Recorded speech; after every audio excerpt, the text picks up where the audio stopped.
Hello and welcome to Monster Kid Fury. I'm Callie. Here with me today is Rich of Monster Kid Central. Hi, Rich. Howdy, everyone. And Rick of Film Fury. Hi, Ricky. Hola. Today we have another commentary for you guys. We are doing the Walking Dead series. Rich's favorite series in the whole wide world. Absolutely. Absolute favorite. So we're going to do this by seasons. We're going to do the premiere episodes of each season. And this is the pilot. Now, I got to say, this is a conversation, and we've chosen to do it via commentary because we figure if it runs over, we'll still keep talking if we haven't finished our thoughts. But this is a conversation I've been wanting to have with you, El Capitan, for a long time. Not just the appreciation for it, but ultimately as we get into further seasons about how how Callie dropped off and what ultimately was the kicker to where I'm like, yeah, I gotta go. But I gotta give you your due, man. You stuck it out like the entire time, spin-off after spin-off and everything else. And yes, I look forward to examining that because really that should be my bag across the board. I'm like, spin-offs, additional adaptations. Yeah, I'm down for it all. But there was just something that, it just got to me at some point. But this is when it was like the best. This is when it was just so new and just so amazing. Was the first season. Absolutely. All right. And whenever you're ready, Rich. Okay. 3, 2, 1, go. Now, this was really important in my wife and I's relationship in terms of movie watching and TV watching, because I had just gotten her into a little bit of horror through George Romero's Living Dead trilogy. Mm-hmm. So the fact that Frank Darabont, who, I told her, hey, he did Shawshank Redemption and Green Mile. Yes. She was really on board for watching this. Because I love Shawshank. She was watching this with baby Nye in the womb. So this was like a huge endeavor for her. Yes. Wow. And this was after I had gotten scared from Tarman Zombie. Oh, yeah. About a year and a half after, yeah. So it sounded about the right time. So this came out perfect timing. Well, this is the part that I was sitting there basically saying, thrill me, because I had been following the book and certainly the pre-production on the series, because I wanted to know if they were going to try and screw with me, because I had grown to love The Walking Dead. So this was the part where I needed them to prove it to me, and they needed to do it fairly fast. So, question for you, Rich. Yeah. When did the comics come out? There were, I guarantee you, there were people who, off the top of their head, will say, "Oh, it's 3 or 4 years." It was 7 years prior to the series. Okay. So I believe it was 2003, and the series started in 2010. Yes. I downloaded the teleplay. I hate that term. I'd just rather say screenplay. But yeah, I downloaded the teleplay written by Darabont last night and compared it. Yeah, it's pretty dead on. There's like next to nothing that he did not write that didn't end up on the screen. Well, that usually happens when the writer's also directing the episode. True. Writer can take care of the director. Yeah, the director doesn't usually have the balls to cut anything. I love that. I love the no gas. I love the little villages people had attempted to create to sleep overnight or whatever. Yeah, it's great. And how protected they thought they'd be. Yes. That's the thing about the beginning, is that you realize how well, in a way, it's like what happened with COVID. I mean, I know that when we got on the plane, when COVID started, we were using like a wet nap to rub down the seat. just a yeah, we should just, I guess we should do something, so anyway. Yeah. Here's something really interesting that I noticed on the rewatch. It's introduced quite a bit here where the dead do have a understanding or some semblance of what they used to be. Yeah. Because you see the little girl pick up the teddy bear there. Right. Which I find really interesting that Darabont was kind of leading into that, but it ultimately disappears after Darabont's left. To an extent, yes. It takes a step backwards, and but towards the later years, they do start learning more. Do they? Yeah. Oh, okay. Man, look at Andrew Lincoln, so freaking young, man. Look at him. So when I met Addie Miller, the little girl who did this, yeah, she and by the way, that shot Ooh. right there is exactly when I said, yeah, okay, this is going to be great. Okay. It told you. Yeah, nice. Because if they had blinked, that would have been it.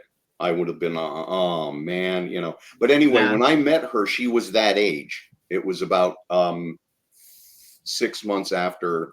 Oh, they shot it. Okay. Halloween. Yeah. Well, after they aired it. Yeah. After it aired, and I started talking to her, and I started saying, when I saw the beginning of it, I wanted to know how close this was going to be, and blah blah blah. And then all of a sudden, I went, I'm talking to like a 4-year-old.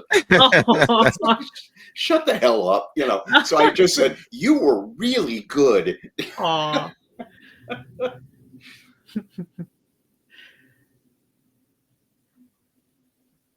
The thing I noticed on rewatch as well, again, Darabont is a brilliant director anyways, in film to begin with, but it's such a great thing to see in a television series at this point in time for it to be so cinematic, and the dialogue and everything.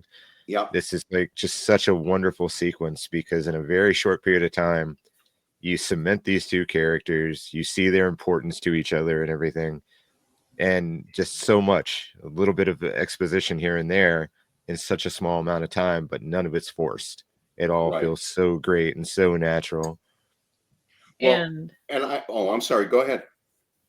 And when you look at what he's done so far, it doesn't feel like a TV show. Right. It feels like a movie. Yep. Well, I find it interesting that when this scene starts, you're basically looking at two redneck sheriffs. Yes. And there's a huge difference between these two characters, but you're not made aware of it immediately. And then when Rick tells the story about what Laurie said to him in front of Carl, which is right before they take off, that's when his character really first comes in. Yeah. And you realize, okay, so this guy's kind of a step down from, or step away from redneck. From Shane. Where Shane, right, exactly. Shane is a little bit more Neanderthal than this other guy. So he's got a little trailer park in him. Yeah. And that's brilliant writing. Yeah. I mean, it really is. When you can differentiate characters, even though they start off on the same level, and you can differentiate themselves in about 30 seconds, maybe 45. Yeah, roughly. That's the whole thing. And then, of course, in a couple of minutes, you will see Shane's kind of lighter side too. Yeah. I don't want to, well, look, everybody knows what happens, but in talking to Rick in the hospital, you see I love that. Yeah. Yeah. There's the brothership there. But anyway, forget I said anything about hospitals. See, and like all showrunners, be it ones who actually just supervise or actually have a hand in writing and directing the initial pilot, the visual look of the show and the way it's directed carries over throughout the entire first season. Like Darabont's close-ups here, you never see this in television. This is complete, this is complete pure cinema right here, these type of shots, and that follows through. in the episodes that Michelle McLaren does, that Ernest Dickerson does, they literally approach everything like a film. Yes. So it's beautiful to look at.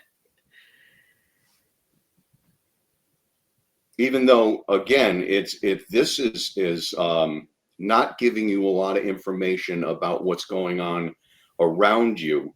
It's just so focused in on what they're talking about that it makes you pay attention. It does, because it's super interesting. Yeah. And I love how Shane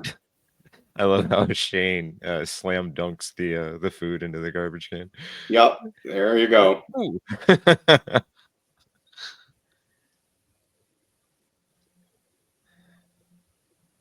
Yeah, they are in some rural backcountry kind of town. Yep. And I love how they cut back to the crows flying away. There's something just about the imagery and everything. You can just kind of feel the heat of where they are. The smells, you just get that kind of odor going on in the heat. Yep. Wow, Baby Nicotero was just a consulting producer at the time. Yep. Just a babe in the woods. Mm-hmm. And the thing I found really interesting in these first moments is that they already show you a zombie, and something that Ricky brought up is that feels out of place. Like, yes. To start with that, I kind of felt like maybe this should have been the first things that you are encountering, and then that scene with the girl at the gas station maybe came later. But yeah, the reason I thought that, Rich, is because when you see the shots in the hospital, that we see later, it seems to be that's meant to be the first time there's a lot of mystery of what's going on. Yeah. In terms of when the door kind of cracks open. So I'm wondering if that was like a secondary thought on Darabont's part and was like, well, we're going to move this up here. Oh, and I love this. This is a true fucking car being flipped. Yeah, this is. Yes. Yeah. The judge. Look at that. Yep. That is Hal Needham, Smokey and the Bandit. Oh Cannonball my God, that Run, beautiful car. 70s. Look Absolutely. at that. Oh. And now every car flip and Fast and the Furious, it's all digital. Nothing looks real. It doesn't feel real. But this, yes. Shane's a holy shit. Yeah. And this guy. He speaks for the audience. Yeah, exactly. Dude. He looks like a real state trooper of some kind. I think you're right. He looks too hardcore. I think he's the real deal. He might be. He's from, was it True Stories of the Highway Patrol, that show back in the day? Yeah. Yeah, but it's funny, though, that after that, though, the bad guys, these three bad guys are from, like, central casting. Yeah, definitely. Like, they're the bad guys in every freaking Southern movie. Oh, my goodness. Frank was like, well, I was hoping for a little more identity, but I guess we'll take it. It's fine. Yeah. There you go. Yep. Here's the dude with the hat. Yep. Yeah. Oh, good. He's got a baseball cap. They're even older guys, so you're like, what are they doing? What is going on? They're in this home with your grandkid or something? Well, the truth is now they're doing nothing. Yeah. And I love this. I mean, the fact that it was a false, a false scare. Yes. And of course it's going to become a real. Yeah. This is the equivalent to how'd you like to come down and chum some of this shit? It's the bandana bad guy. To me, it's so real life because you know what? That's what would happen. Yeah, absolutely. I would be in the hospital telling Gally that, it was the damnedest thing. I thought I got shot, then I really got shot. Yeah. No, this to me is come down and chum some of this shit. Yeah. Bam. It's just the second he says shit, it's bam. Yeah. Yeah. I love this. This reminds me of Far and Away. It reminds me of that, but it also reminds me of Shawshank when Andy gets out and he's raising his arms in the air and the camera's going, the crane shot going up. Darabont kind of going back to little motifs he enjoys. Yeah. This is great. Yeah, and this shows Shane's other side, the less redneck, the brother, right? The brotherly, and it's not in his words; it's in his actions. Yeah, it's in his face. In his face, you can tell he loves Rick. Yeah. Which I have to say, I feel is something that I think after Darabont departed, I think the writers went in for the most base destination for his character, just making him, just the love for Rick kind of seemed to disappear by season 2. And I think that was a lot because of Darabont's departure. Yeah. God, look at him. He looks bad. I know. Here's the response. Yeah. So delayed. Such a fascinating idea, though. Yeah. It's like, oh yeah, I'm gonna respond. I just woke up. It's based on reality, though. My dad got his knee replaced on 9/9/99.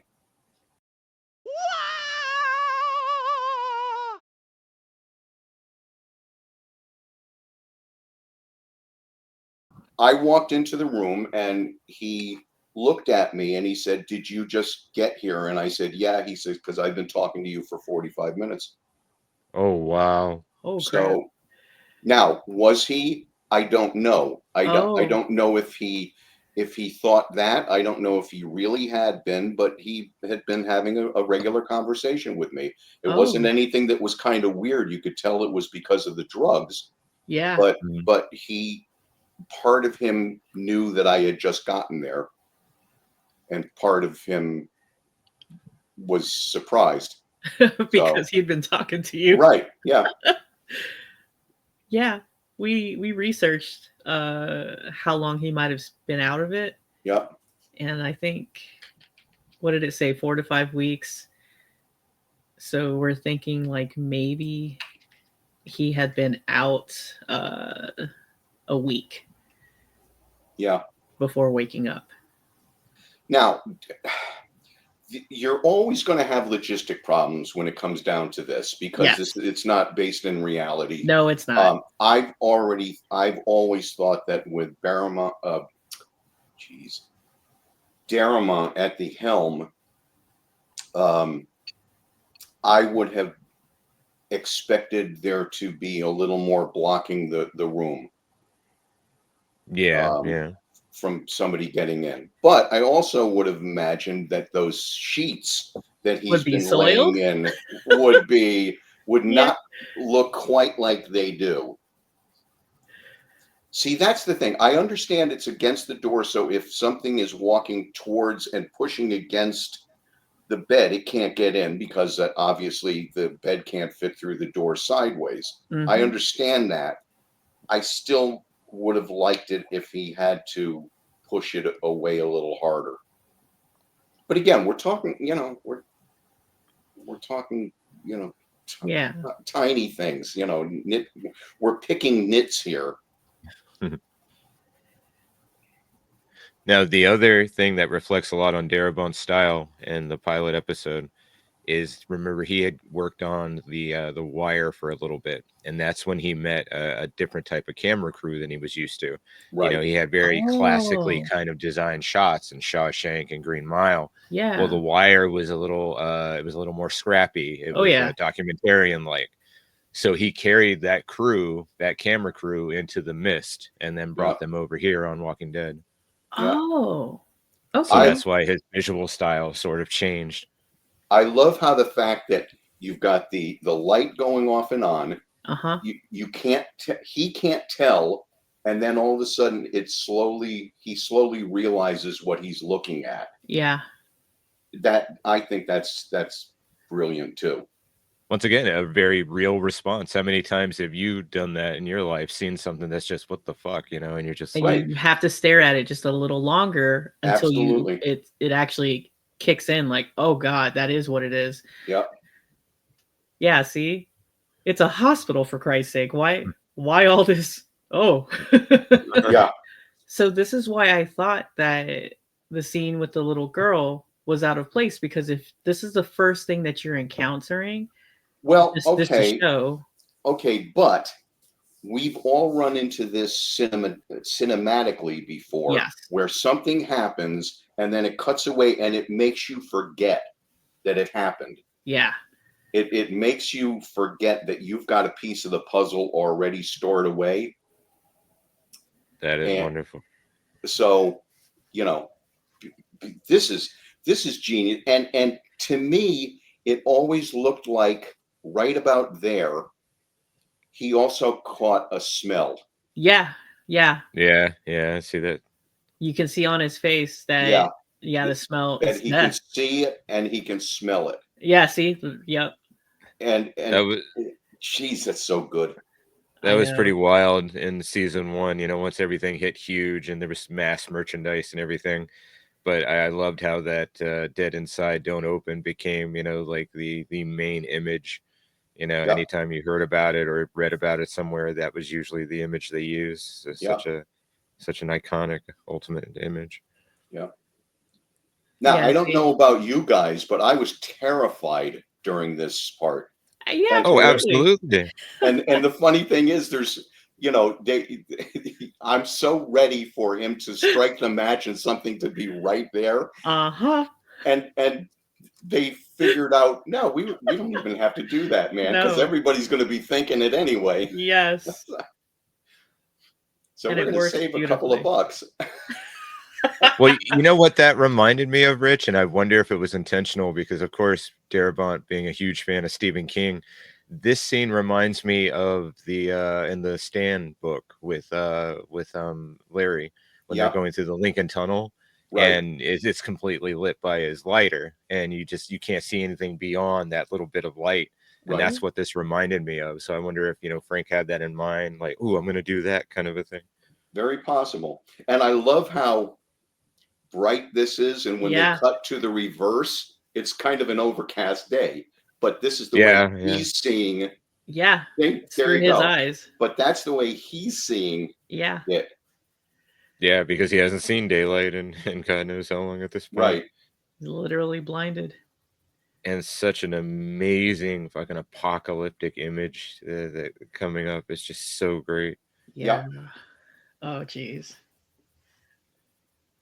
And I think right here is when I knew that this was going to be great. Just the scope. Yeah. That's what I think I miss a lot out of The Walking Dead in general, is that you don't get a scope of how large scale this actually was. Right. But the story lends itself to that. This has to be done in visuals. Yeah. You know, this part of it has to be done in visuals. And you know the other great thing here? This is very Romero basement, Dawn of the Dead. This is definitely. Very much so. And I'm not saying they stole it. What I'm saying is that it's inspired. Oh, definitely inspired, but see, and what's great is so many other directors would have done this lazy in the sense that they would have just immediately cut to the wide shot. Right. They would just give you the money shot. They wouldn't give you the lead up, you know. Mm-hmm. Yeah. And Frank's like, you're gonna start getting inklings of it. Yeah. But with that truck though, that flatbed truck filled with bodies, that is so more terrifying now after COVID. Yeah. Because I remember seeing on the news those trucks being filled with bodies because they were coming in so quickly. And now you're going to see stuff that you recognize. You know, this is the first thing that we can all kind of recognize, and it's like, holy shit, this kind of scope. Yes, is remarkable. Yes, and it hits you. You're like, oh, it's this bad.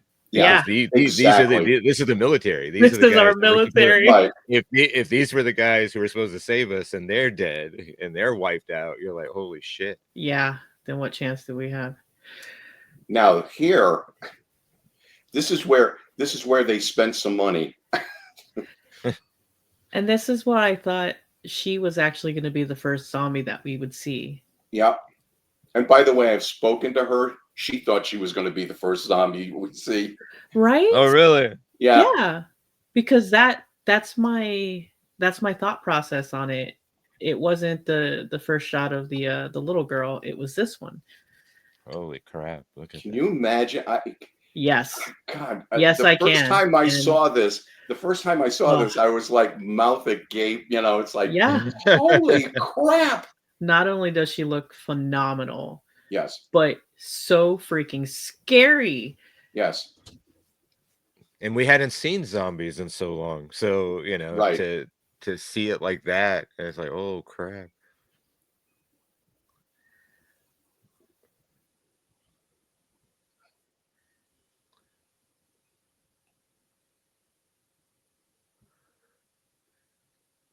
Yep, he's home, but his family's not.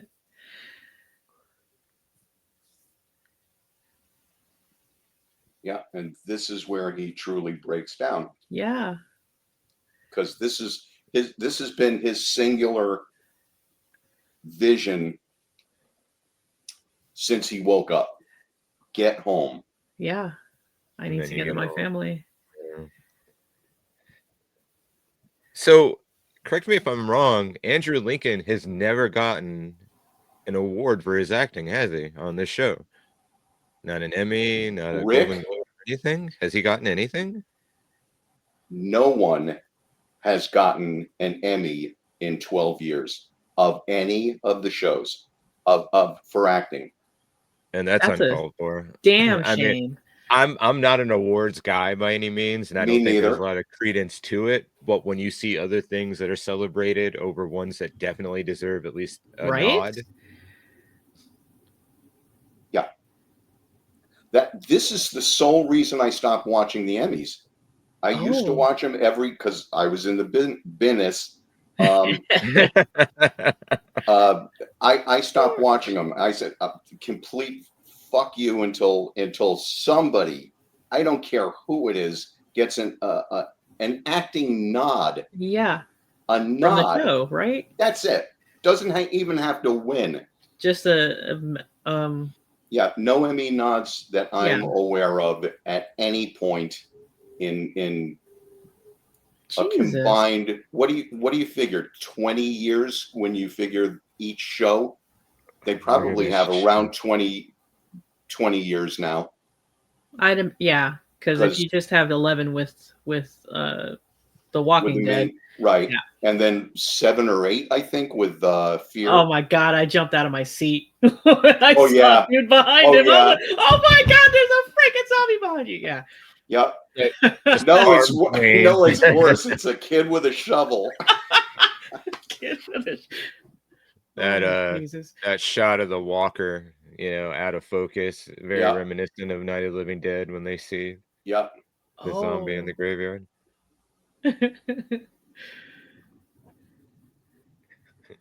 And when I saw it was Lenny James, I said, oh my god, it's that guy we've been seeing on like everything.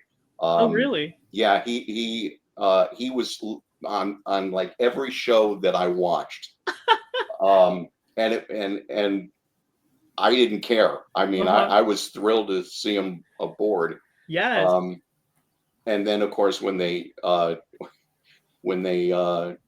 showed that the kid's name was Dwayne, it was like, oh my god, this is so cool. This is so jokey, you know? Oh. Yeah, because Darabont, he named him Dwayne after Dwayne Jones. Yep. I see. Named him Dwayne Jones after Dwayne Jones. Now here's my thing. First name, last.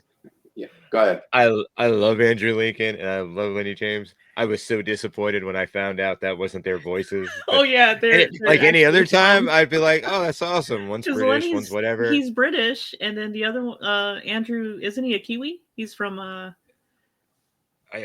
gotta look. I can't remember where he's from, but I know with James, he is like Giles proper, you know. Yes. And Oh yeah. So it's just like, oh my god! But when he's, I just love him here. He's just so great. They do an His excellent voice. job with their accents. I couldn't tell. And No. that's what you need to do. You need to fool me. Make me think that you're from here. Yep. I love the whole thing with the fever. I think Yeah. that's great. Yeah.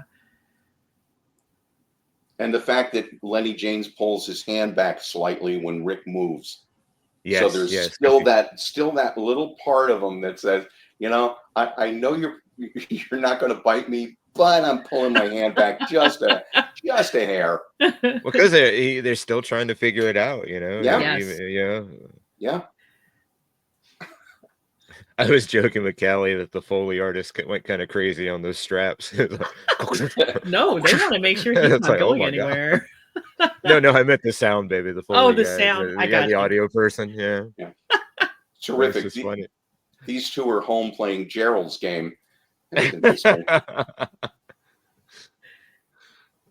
You'll have to explain that reference to me, sweetheart. Oh, Stephen King, where the girl's tied to the bed. Gerald's game. Oh. The one that, the Mike Flanagan directed one that I couldn't get you to watch. Claustrophobic? Callie? Slightly. Okay. All right. I was gonna say, please don't make jokes about my wife playing me to a better. I know it was rolling up there with you, Rich. I know. Don't do that. They'll see the light. Yeah. This reminds me a lot of I Am Legend. Yeah. Yeah. Yeah, or a good movie like Last Man on Earth. Sure. The movie I maintain was good until they had to have CGI creatures. I think a lot of the lead up was pretty solid. He calls them walkers. I'll just say okay. Because obviously it's an opinion where the movie went bad. His relationship with the dog was cool. Him talking to mannequins I thought was interesting, of kind of Rod Serling sort of thing for a human being to do to maintain. Okay. Now, I only have the experience of watching I Am Legend, so now I have to go watch the original. Yeah. Well, you got that, and then you have a lesser version as well, the Omega Man. Yep. Which I have is to cool say that for one Charlton Heston. The pacing thus far has been just amazing, because everybody just lays out the lore for you and paints this world in such an understandably easy way. Yeah. See, but it's got to be perfect. It's got to be the writing. It's got to be the actor. All that has to come together, because this is a huge exposition dump. This is like information you're going to need later. And in some movies, if it's done badly, you just feel it. You're like, oh my God, you're just giving me all this information right now. This feels so natural, though.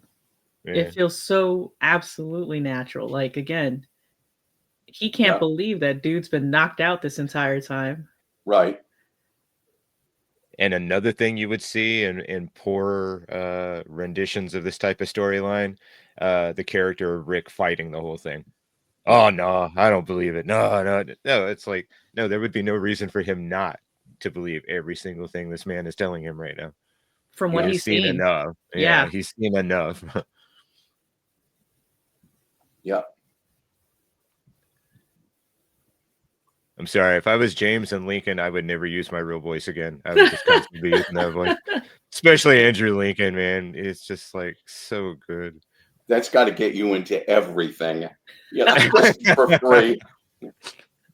You know who I am? Yeah, that's all he has to do. Another discussion Callie and I had when we revisited this was, I'm wondering how many ways Darabont was planning on using the relationship between Rick and Morgan later. Yeah. Mhm. that never got to be really fully explored from his point of view. Yeah. Because you really do set up a lot of solid relationships right off the bat. Yes. Because my point of view, if everyone could say, well, if I was writing it, but it seems like, being a storyteller, like, all three of us have been storytellers.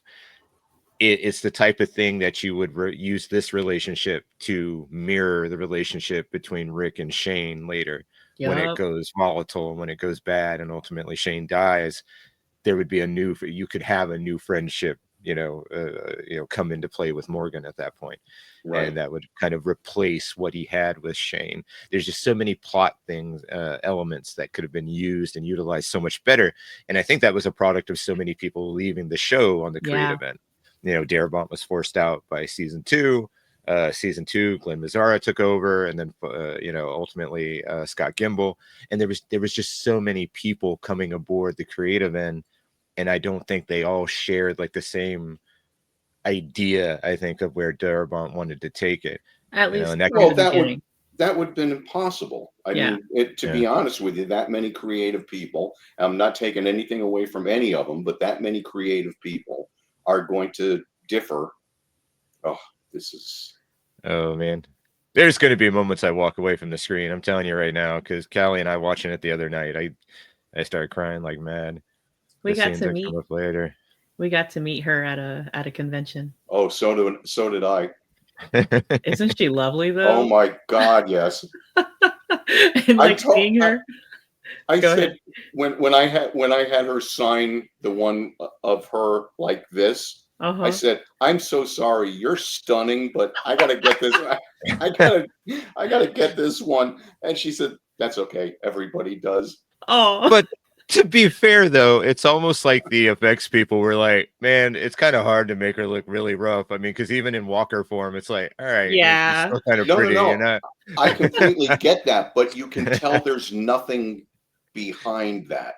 Exactly. There's nothing in there anymore, and that's the To a genius of point. her performance. To a Oh point. yeah. Well, Yeah. no, that's yes, I understand that, but I mean, Because this freaked his everybody wife, out. yeah, his This wife isn't oh, in there anymore. Let's put it that way. let's Yeah. try the door. Oh Yeah. God.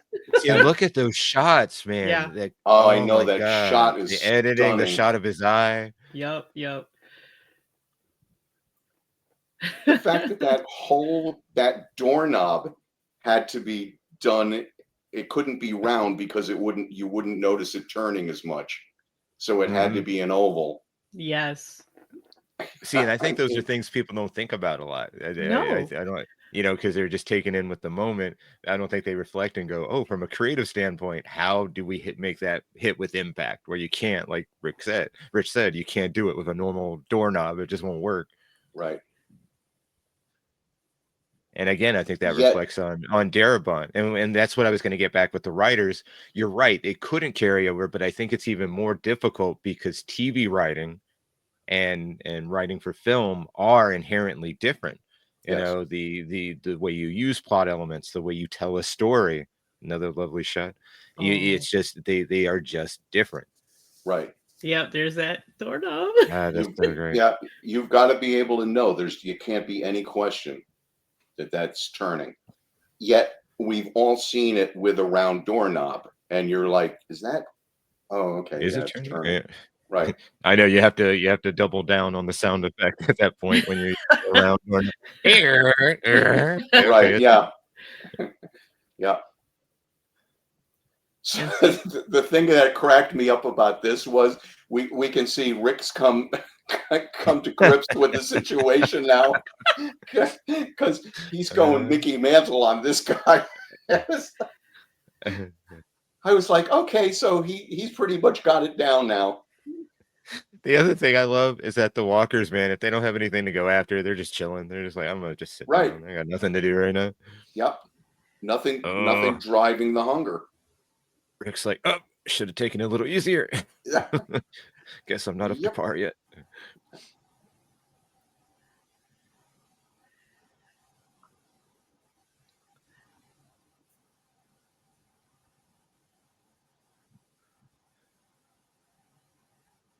Yep.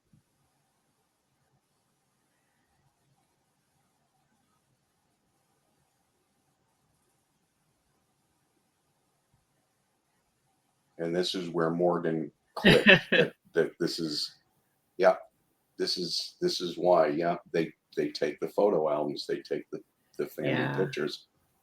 Yeah. And see, he's so good. Oh my God, yeah. Oh, they all are. Same thing. Yep.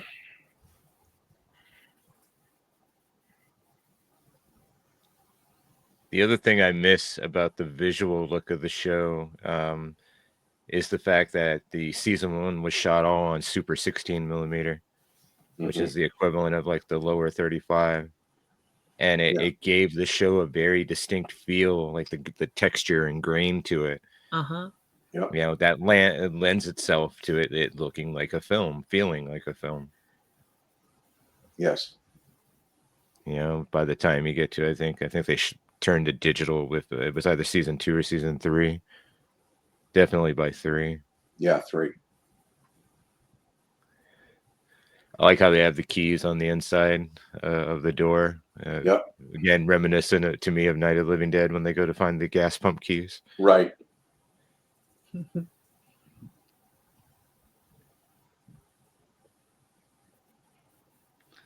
This is where I tell Callie, just so you know, 3 guys have to shower together. They've got a bond forever. This is not stuff we look forward to.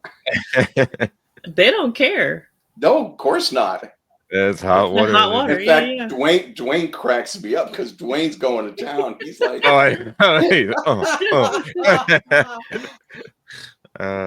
so great. It is.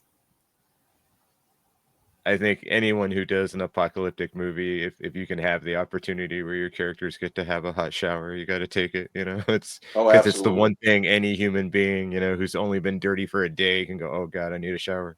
Right. It's like, yeah, imagine if you're in the apocalypse and you're talking about days to weeks with no shower. That's actually what they bring up in, oh my gosh. What's the one, Double Tap? Oh, Zombieland? Yeah, Zombieland. The girls, when they're on the road, one of them goes to say, oh, I just want to shower, and she doesn't get the word out because her sister shushes her and says, no, not the S word. So yes.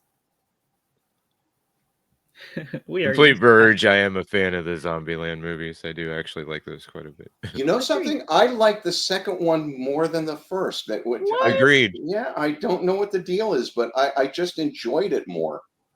I think it's because they've had time to reflect on the character, you know, and they come back with it with just so many little nuances and everything. They get to revisit the characters down the line. Yeah. And they're more interesting at that point. We call it being married. Yep.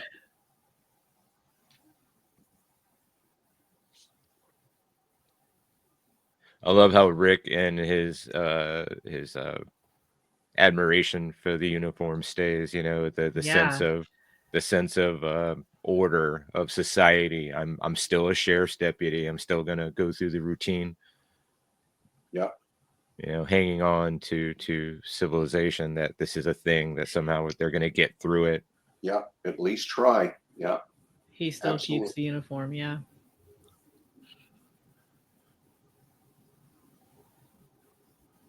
Did you notice, by the way, the name of the sheriff's department?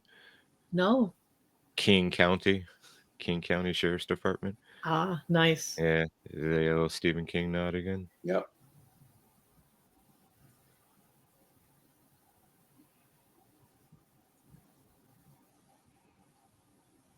I always like this idea too, because there's just no shot in hell that they have to get to each other, but they're not giving up a chance. Exactly. Well, it's that thing that Darabont is so beautiful with, you know, going back to Shawshank Redemption, hope. You know, you got to have that hope there. Yeah. See, and I love how they have this bond here when he says, you're a good man, Rick, you know, and he does truly believe that. Yeah.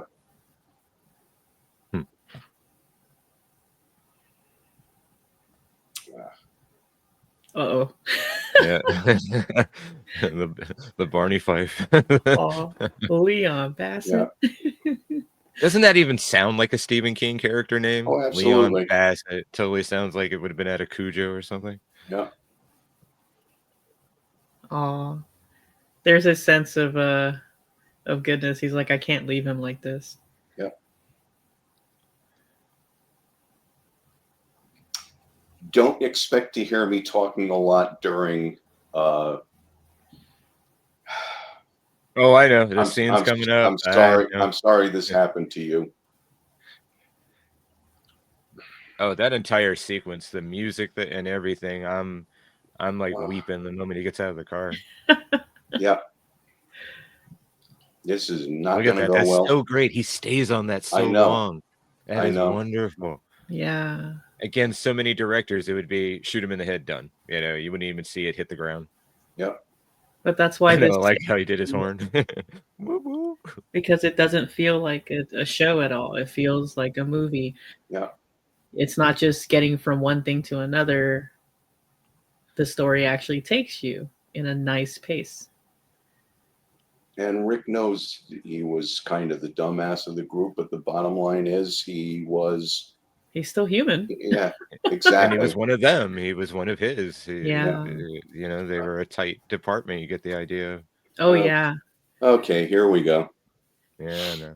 I'll just clock out. I know there's gonna be a lot of Callie will have to take over talking. Maybe hear So me really- whimpering.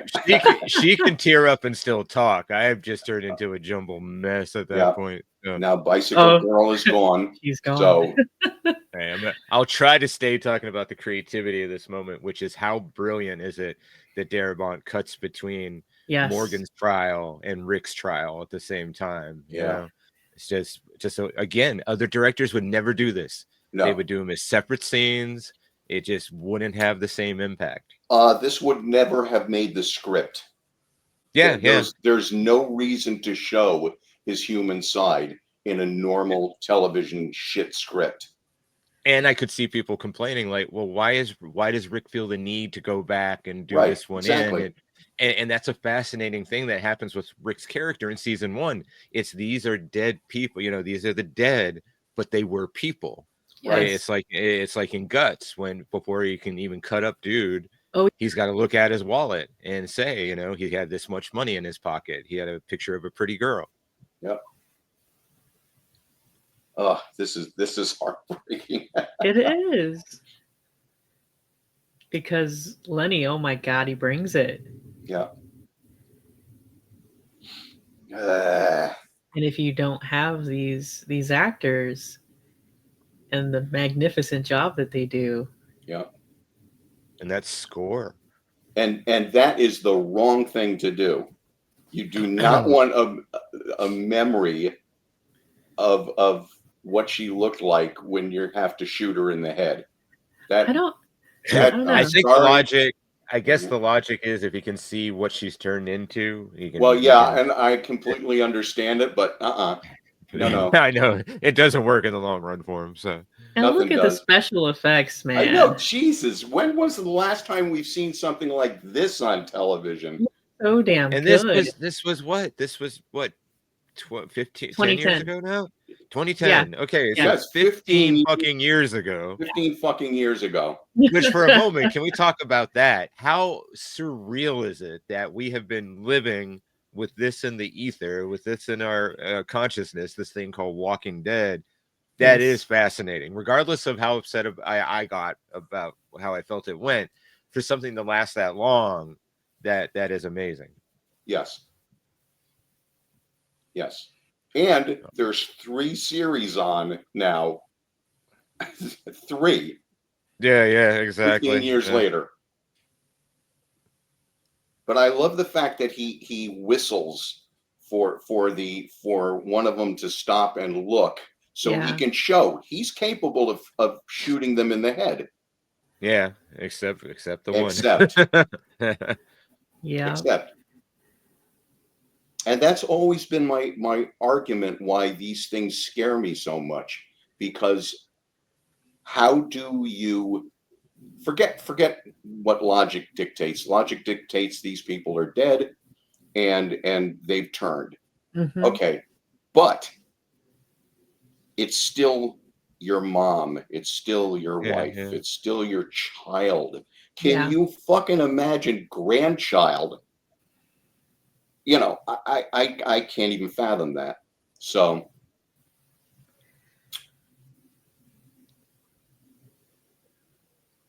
see, and it's a plot element, it's an idea, you know, the thought of your loved one turning into something like that. Yeah. It is such a, in my opinion, inexhaustible storytelling technique, but Yes. somehow people fuck it up every time. I mean, they really do. More often than not, filmmakers just don't get it right, but it's such an easy element to tap into. yeah, You know, it's like Spielberg putting a kid in danger. People joke, it's like, well, you just milk the audience because you always do that. You're always putting a child in danger. Well, But with it these works. type of stories, it's not the blowing, it's not the shooting of a zombie in the head that we're tuning in for. It's the dramatic elements of what happens to that person. yeah. You know, and so many filmmakers fail to seize upon that because it's something that's really available to you if you're going to tell this type of story.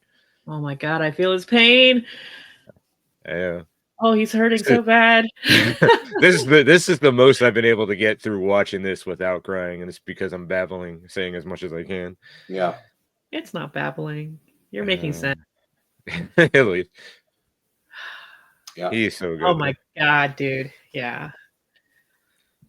Why he's not in like a million movies right now is just ludicrous. Again, when he did this, he was all over the place, and it was great. I mean, it was wonderful. And the funny thing is, sometimes he had an Australian accent, sometimes he had a British accent. So I had no idea. I thought What are you? Well, I actually thought when I heard him in this show, I actually thought that he was American. That he was American. Oh, and I That's figured, because you were hoping. Yeah, wow, he puts on a pretty cool Australian accent. Right. Oh man, I love that shot too. That's so great. Uh-huh. And the funny thing is, there are about it's four Dave. shows, about 4 shows that he did, and I cannot remember any of their names right now. Oh, look at that shot. We're on Look about at the that same shot. time. Oh my God, Darabont. It is a fucking travesty that the industry made him break down to where he's like, fuck it, I don't want to do anything anymore. I'm just gonna raise my grandkids. I'll be fine. Yep. You know, because look at that. That type of framing is not done in TV. Right. You see, there's so all many these key layers. characters in one frame. I'm like, oh, womp womp. Shine. I know you got the Three's Company timing, you know, where one person comes in a little too late.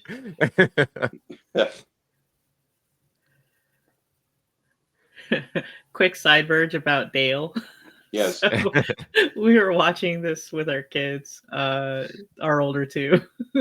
And for some reason, Caleb, when he was talking about Dale, he called him Dave. So he's Yeah, like, oh, somebody no, died. Dave. No, he said, oh, poor Dave. And I'm like, you mean Dale? Yeah, that's what I meant. Dale. And I was just listening to fucking Dave. Oh, were you? Complete. Yeah. And another side verge tying into Darabont. We showed Caleb the Green Mile, and that kid cried at the end. He's like, this movie's really sad. And I felt like saying it's revenge for calling Dale Dave. Darabont, like, I got you back through another movie. Well, I've got just a real fast note on autographs. Dale turns your autographs around in about 11 days. Wow. Really? You get That's that sucker. awesome. I got the letter back and I thought, oh, okay, so they didn't even bother delivering it. You know, because it was like, there's no way in hell. And I opened the thing up and it's a signed picture. It's like, holy crap. Yeah. Damn. Yep.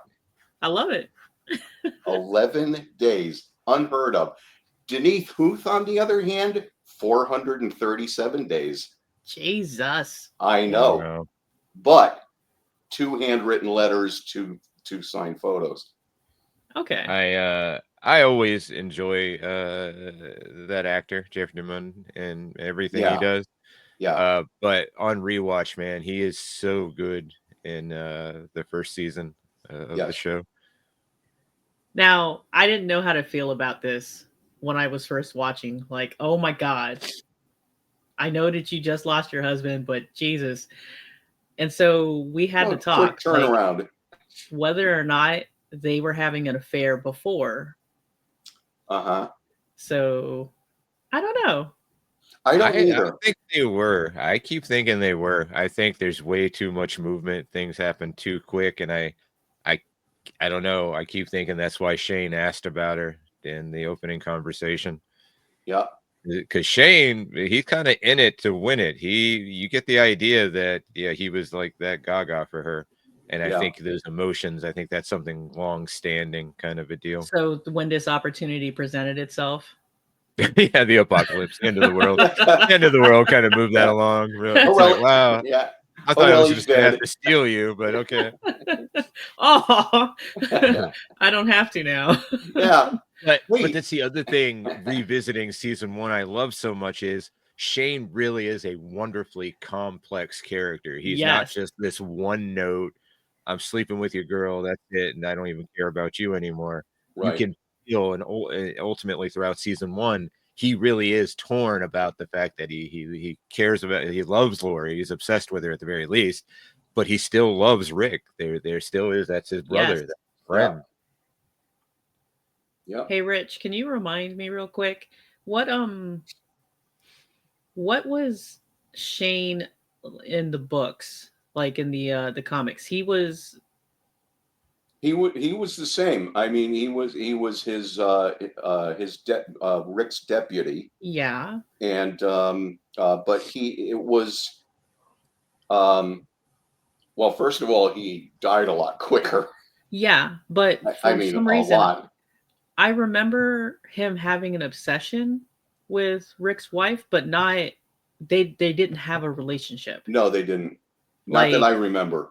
because Oh, so it was more kind of disturbing, sort of. Yeah. well, he had an obsession with her, but I want to say that It was unrequited. yeah, I think when he went to go save them and bring them, and he told her that he's dead or whatever, that what had to happen happened. Um, they maybe shared like an intimate moment because she was so grief stricken. Yeah. Does that I'm a sound little. familiar? Yeah, it does. Okay. But I'm a little bit foggy on it. I'm really not sure. Yeah, because I read them a long time ago. Yeah, quarter of a century ago almost.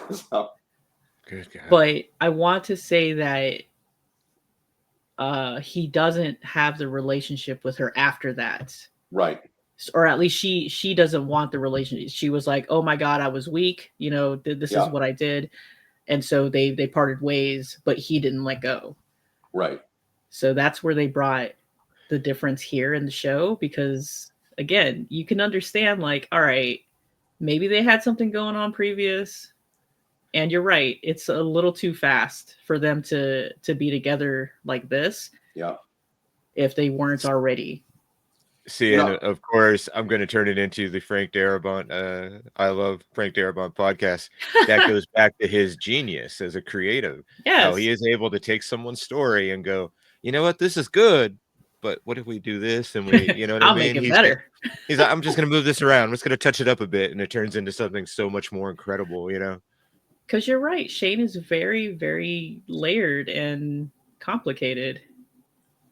That said, Callie, I hope you realize by the third episode of season 2, Frank Darabont's going to be walking on water, according to your husband. So just get ready. Get ready. It's coming. All right. I'm just saying, if we had season 2 the way he wanted it, it would be like bar none one of the best seasons of television ever. But AMC had to get greedy. I know. started taking the. I love this shot here. This is. I mentioned this to Callie the other day. This is horror, Western, apocalypse, all in one image coming together, and Yeah. it's beautiful. And this is the iconic shot. Yes. As much as Don't Open Dead Inside, this is the shot that was on anything bigger than a postcard. Yeah, in the trailers, that's what you would normally see. Yeah. Actually, I have it on a postcard, so never mind. It was. You look over at the refrigerator, you're like, oh, okay, never mind. I literally do. It's a production postcard. I do have it. Jesus.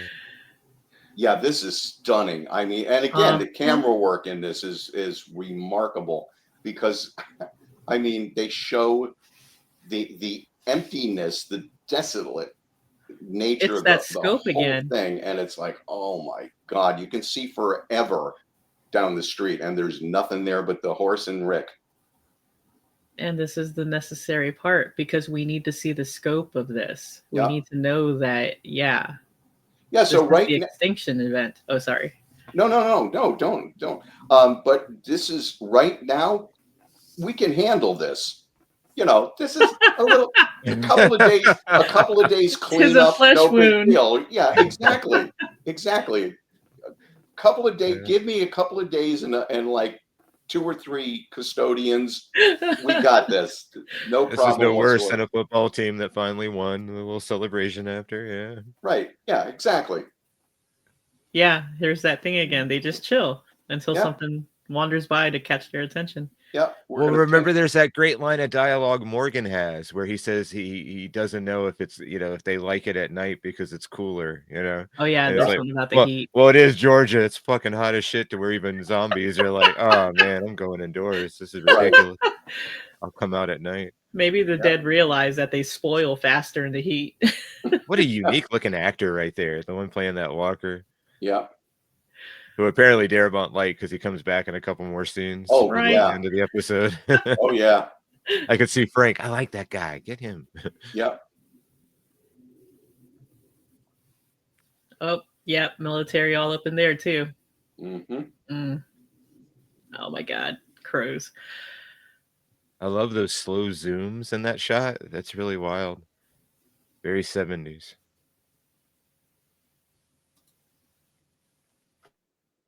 Yep.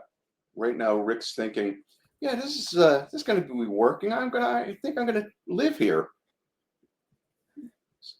Some light dusting, a few throw pillows. This place will be great.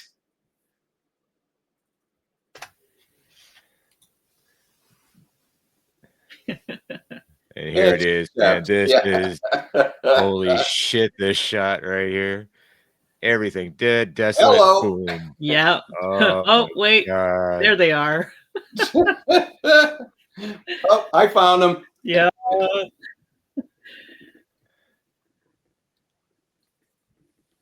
The shock cannot be undersold. That, oh Jesus. Yeah. And they're not slow. Look at them. Yeah, they're moving. They're hustling.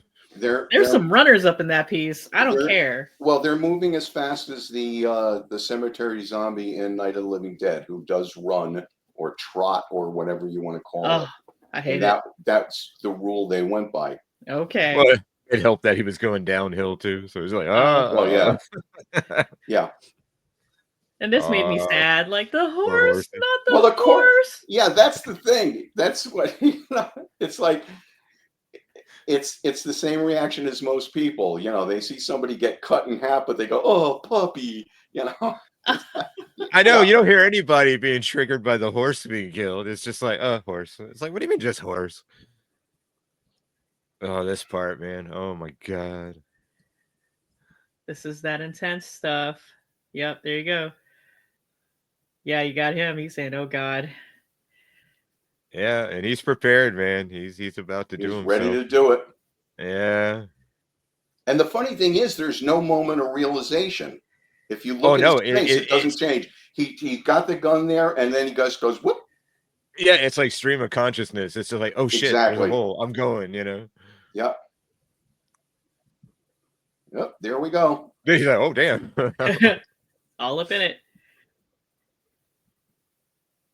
Hey, it's Sam. It's Sam.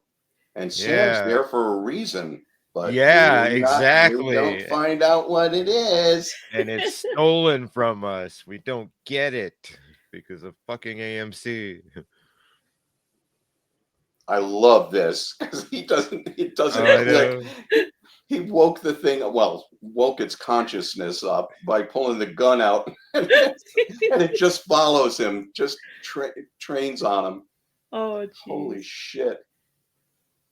I love how once Darabont did this, how many movies and TV shows ripped that idea off.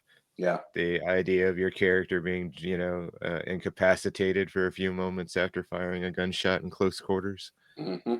Which, of course, is real, but in terms of film or television, well, yeah, had not really especially been because done. especially because that if that's Army issue, we're looking at a 45 semi-automatic. That sucker's loud. I saw a training film on that once. It goes through the density of 9 people. Jesus. Good God. 9. There he is. people. There he is again. There he is. Yep. Frank likes me.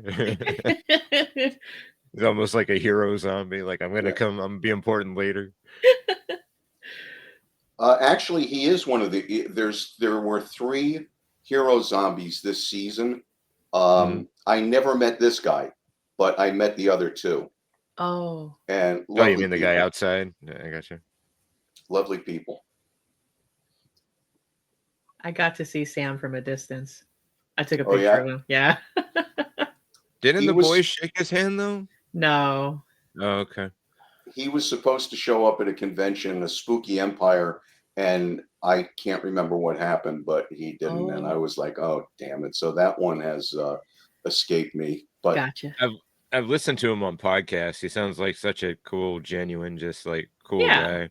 yeah. You know, he voiced a lot of the characters on the animated Star Wars. Yes. Yeah, he taught Voice himself actor. how to do Obi-Wan Kenobi. That's pretty cool. Yeah.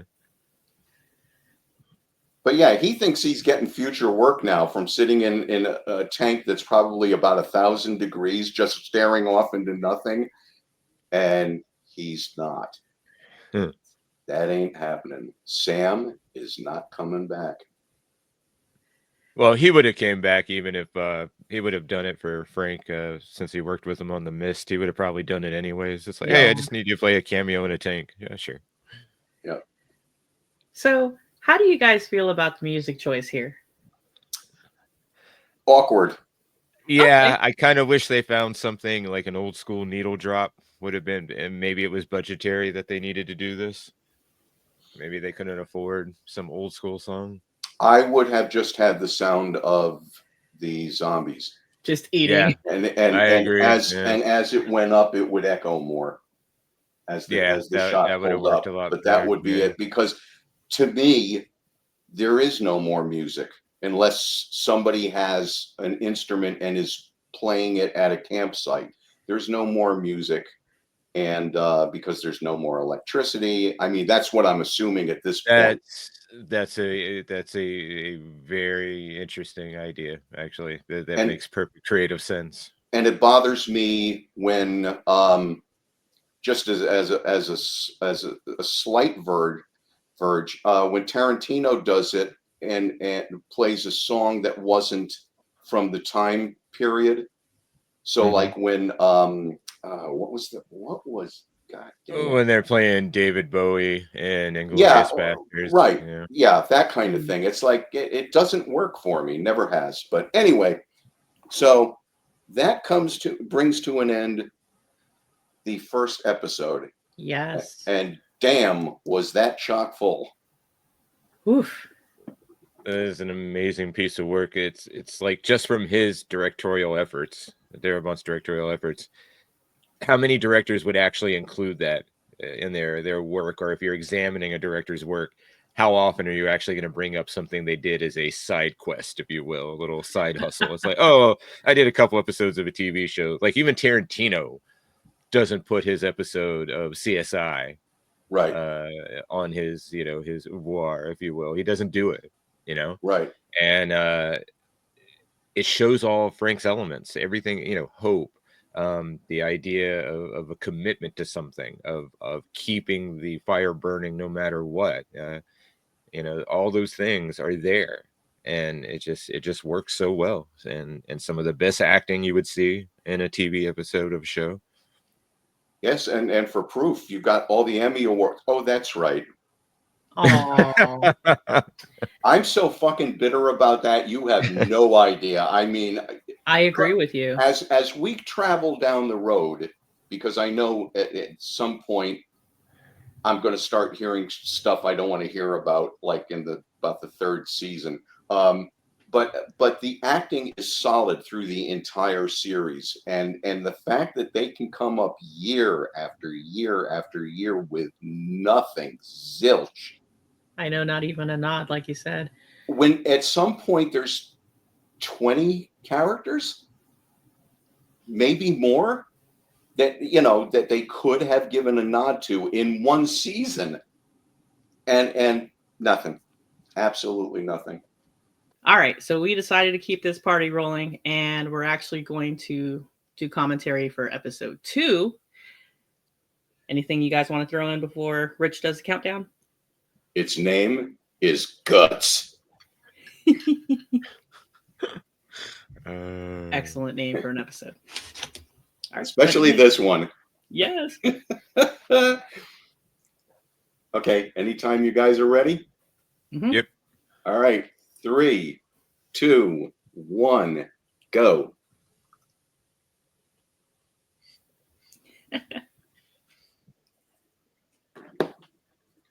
Dale. You mean Dave? No. Yeah. I always equated this to like the Texas Chainsaw Massacre shot. Okay. Except with less booty. Aw. You got a tiny booty. Do you know that both sisters have the same actual birthday? Really? What? Yep. That's wild. Now, I can't remember. I think it was 2 years different, but yeah, both of them share the same birthday. I love the fact now that they're showing the how their civilization, their camp is running now. How everybody's doing something, and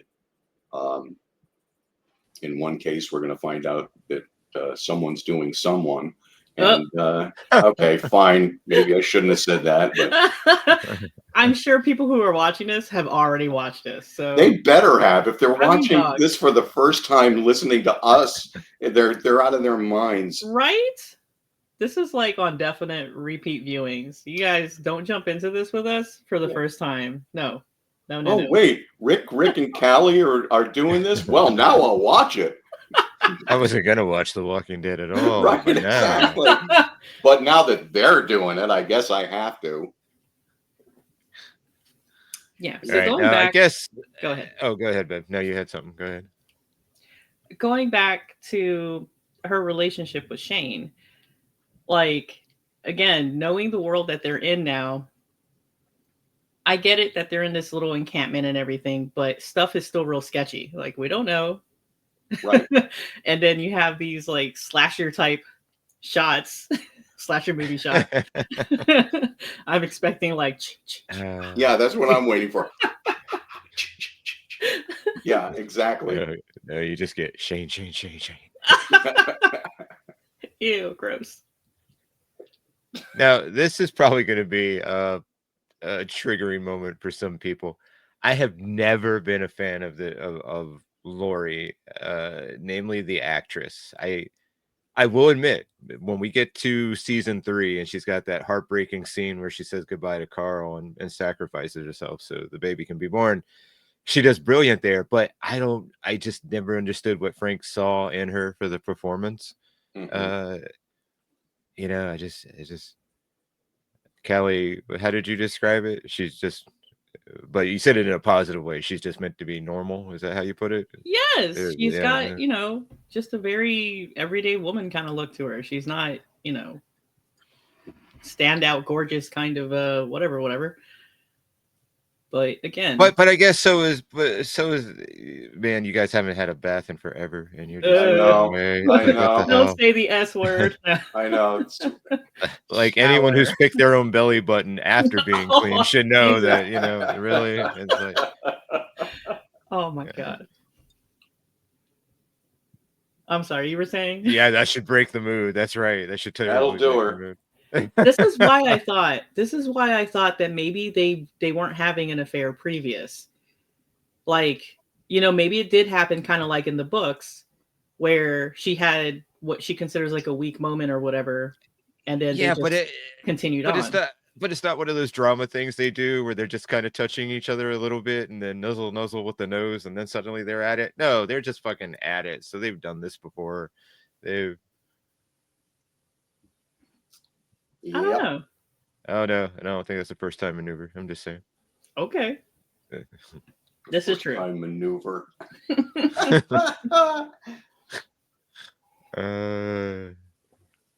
Well, I never had a problem with her. But then again, I didn't suffer from the "Where's Carl" syndrome either. So you know. I never had a problem with the Carl thing, which complete little Verge, little Carl. It's so cute to see him because we were doing conventions at the time and we were supposed to do a show in Detroit that we were literally on the way to Motor City Nightmares, I think it was called, and we had to cancel at the last minute, or they canceled on us, long story short. But we went to Pittsburgh Comic-Con and they actually had room for us, and Carl was there all by himself sitting at a table and everything, and it was just a trip to see. It's like, oh wow, that's him.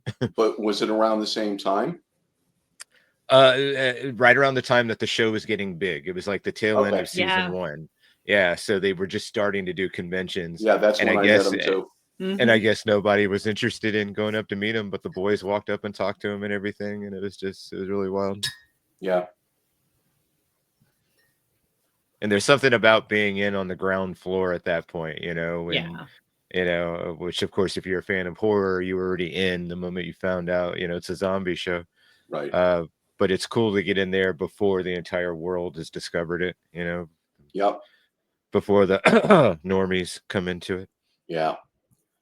I love here how Glenn is so un-Glenn. Right? Like he was always kind of the quiet, demure type, but now he's a badass over the radio, which I think is great. Well, he's a pizza delivery boy. He's you get the idea. He's a young man, you know, just yeah. But he's calling him dumbass and stuff like that. Yeah. Well, it's gamer talk, right? He's a gamer, so I guess it exactly. makes sense. He would be like my sons yelling at people over the headset. Yep. What are you doing? You're such a We heard that a lot. dumbass. We heard that a lot.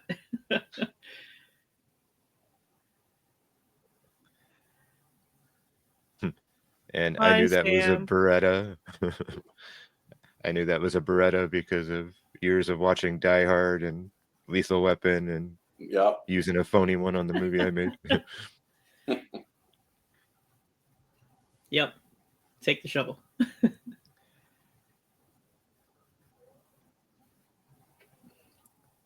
This guy. Great zombie. Now, the herd did thin. I guess they got bored and left. There's not as many as there were before. Yeah, but again, they just had a horse. So I mean, you know, it's like, oh God, I thought I was so hungry I could eat a horse. I was wrong. Yeah, but it's like Chinese food. You're gonna be hungry again an hour later. Glenn. And you did that exactly when we were on Glenn. Nice.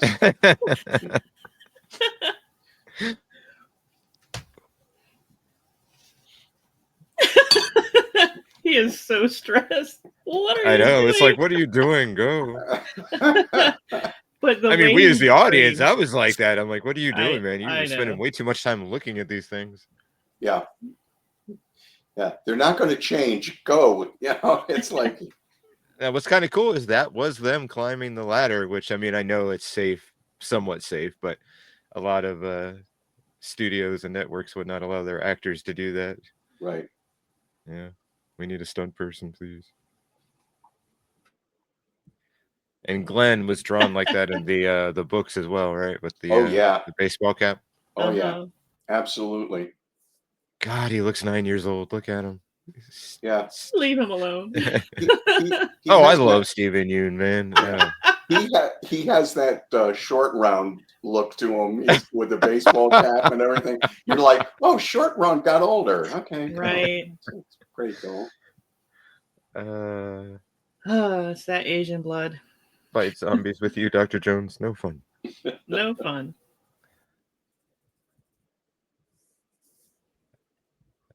I tell you, man, watching him here, I would have never imagined, by the time he gets to beef, Oh, I know. Yeah. I he's so know. fucking good on that. I did not like where that show went, but I liked him the entire time. I liked his performance the entire time. Yep. I like the show direction. I'm fine with it. I was very sad that he walked off of I forgot what Marvel movie he was going to do, but after 2 weeks in pre-production, he was like, yeah, this isn't working for me. And he left. And So what was the movie he did? Mayhem? Yeah, Mayhem. Yeah. That was fun. Yeah, it's more of it's a funnier version of the Belko experiment. Right, exactly. Yeah. Oh, okay. Yep. I enjoyed both of them actually. Oh, I love Belko. For exactly what they were. But there's not a lot of laughter in Belko though. Belko is pretty dark. No, that's yeah. Exactly. Is Belko the one with Tony? Tony Goldwyn. Yeah. Yeah. Oh, okay. Yeah. T-Dog. So I noticed that Glenn was calling them geeks, and everybody here calls them geeks, and obviously Morgan calls them walkers. And Morgan wins out. What do they call them on what did they call them on Those Who Live? There was a name the military, the CRD used. Yeah, I know. I can't remember what their name was, but it was really cool because it further cemented that idea. It's a regional sort of thing, or who you're with. Yep. Great shot. I know. All the episodes McLaren did, she usually had some shot that kind of went back to Westerns. She was a huge fan of Westerns. Yeah.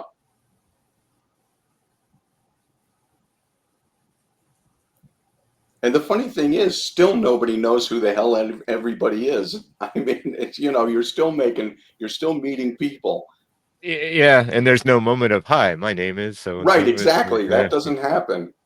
Not in these situations. Nope. All right, so correct. Oh, T-Dog. God, I miss that guy. He was such a great character. Such a nice guy, too. Yeah. Oh, so. Meeting him was really fun. Yeah, he just loved every part of it. And there he is, Rooker. Merle. You son of a bitch. Look at you. Isn't it funny when Michael Rooker's been around so long where you're like, wow, look how young he is. Said no one ever. Oh, my God. That's not true. He looks so much younger. Yeah, okay, yeah, not as young as when you see him in like Henry Portrait of a Serial Killer. Right. And you know what's amazing is they don't hide from what a racist bastard he is, which I don't know if you could have his dialogue today. He would have to be almost like a friendlier racist, if that makes sense. Yeah. He would just use a lot of boys. It's Casper, the friendly way. Yeah, as opposed to here, he just flat out he throws it out there. But you can already tell he's pissing off Rick. So yeah. Oh yeah. Even Rick, from George is like, oh man, you are a piece of shit. He's punching everybody. Like, I think if Andrea had come too close, he would have punched her. Like, get away from me. He's just completely OP. He's just beating everybody. And Rick is thinking, this is going to come back to bite you. You have no idea.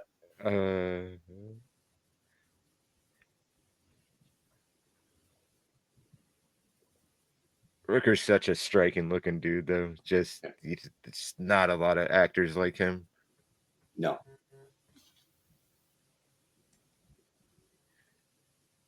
My mom hated him because Henry freaked her out so badly. Oh. Well, That was, again, it was one of those things where she couldn't, her thing was, if you could act that evil, there was something wrong with you, was her mindset. So yeah, that and Mark Harmon's performance in the Deliberate Stranger just made her think twice about them as people. Wow. And the other thing is, though, Rooker's a piece of shit, Meryl's a piece of shit, but you like seeing him be a piece of shit. It's like, in a weird kind of way, it's the charm of the character to see this guy just be that much of an asshole. And which, of course, when he gets his upcomings, when he gets his upcomings, that makes it even better, Because you want to see that happen. Yeah. Oh, yeah. You want to see him get his due. Everybody loves a great villain. This dialogue, once again, Frank Darabont train. Just this dialogue that Rick tells him is just brilliant, just fucking so good. Yeah, right here. No dumb as shit, inbred white trash fools either. And white meat. See, that is movie dialogue. It is. In the dead, so great. Yep. See, I was having this conversation with my daughter about this in terms of directors when you're watching your dialogue be said, and I have these moments even on my little things where I kind of have to just get excited because you get into the moment. I can imagine how cool that would have been to see these two going at it and being right there near the camera watching it. Sure. I would have been giggling. I'm like, oh, that's so great. Wonderful. Cut. Yep. And I also wonder if there were bloopers when you're that close up on each other. Oh, no. I picture Rooker fucking with him somehow. Oh, no. Not my nose candy. Well, when I met Rooker, I was with Aisha. Uh-huh. Mm-hmm. Not the thing you want to do if you want some personal time with the star, because Rooker was just like, and again, Rooker's known as a stand-up guy. There's not a lot of bad stories about him or anything else. So it's funny because he never took his eyes off of Aisha. Oh, ever. He's like, yeah, you want me to sign this? And he's signing it while it was like, not even taking his eyes off her. He's like, who do I make it out to? Hello. So this shot that we just had, where it went over their shoulders, it reminded me a lot of The Last of Us. Yeah, that did have one that kind of feel to it. Yeah. It's great though.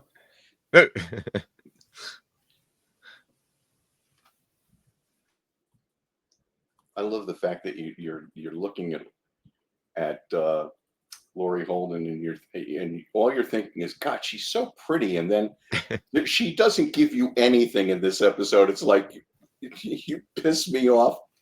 Don't.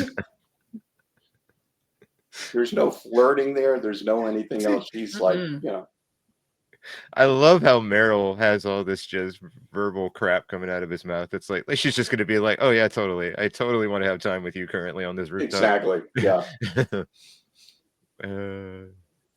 It's because he's trying to get out of the handcuffs. So he's just playing his cards with everybody. And of course, Laurie Holden, for any horror sci-fi people, already knew her from X-Files by the time we saw her here. Yep. Because she was Krychek Squeeze. Lucky bastard.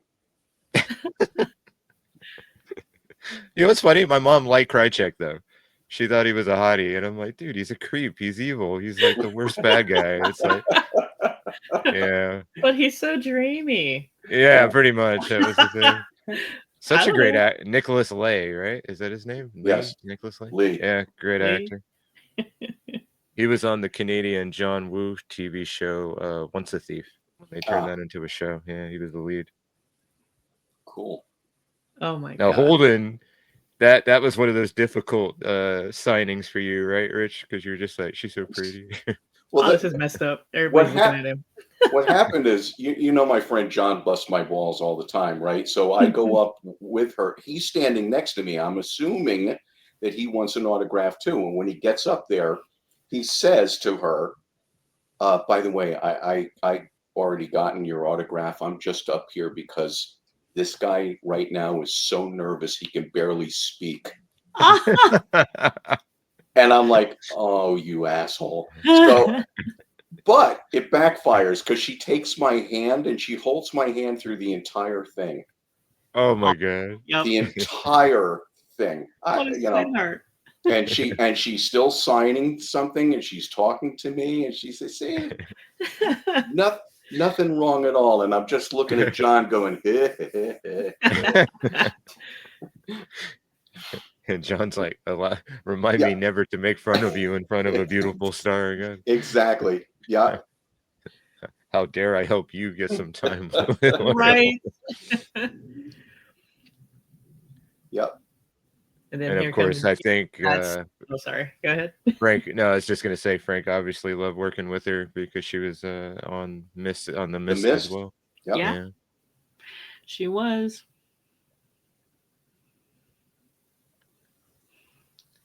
I don't know.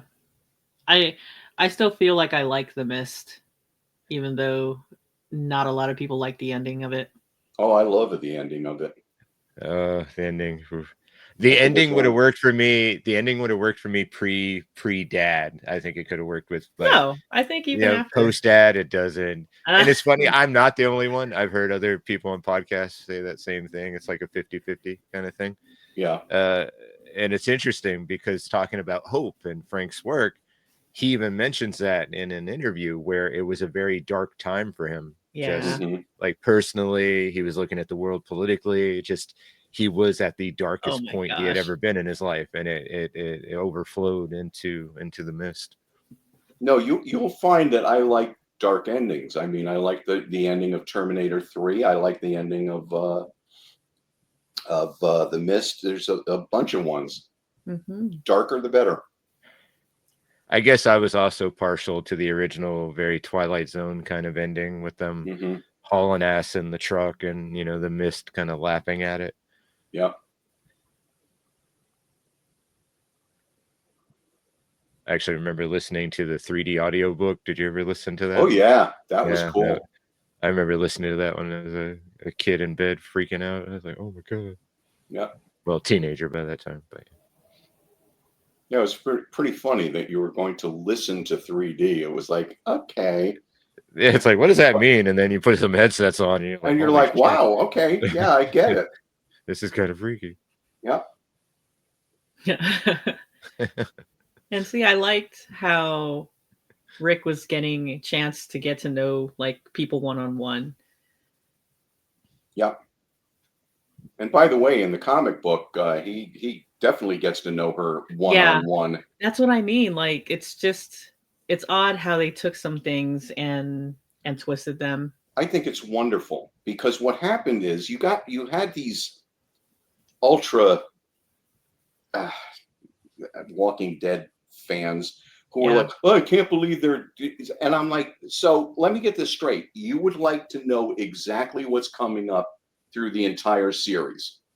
You want them to do that you want them to spend that kind of money on the series. So everybody who's read the comic books will know exactly what's going on, exactly which week. What are you out of your mind? I think the ultimate badge of coolness is the fact that Frank ended up creating a character that wasn't in the books that became a thing in the books, and that's Daryl, which I think is really cool. Yep. Yeah. Because it reminds me of Tim Bruce with Harley Quinn. Yeah, Harley Quinn never existed until the animated series, and look what happened to her. I like when she calls him Mr. J.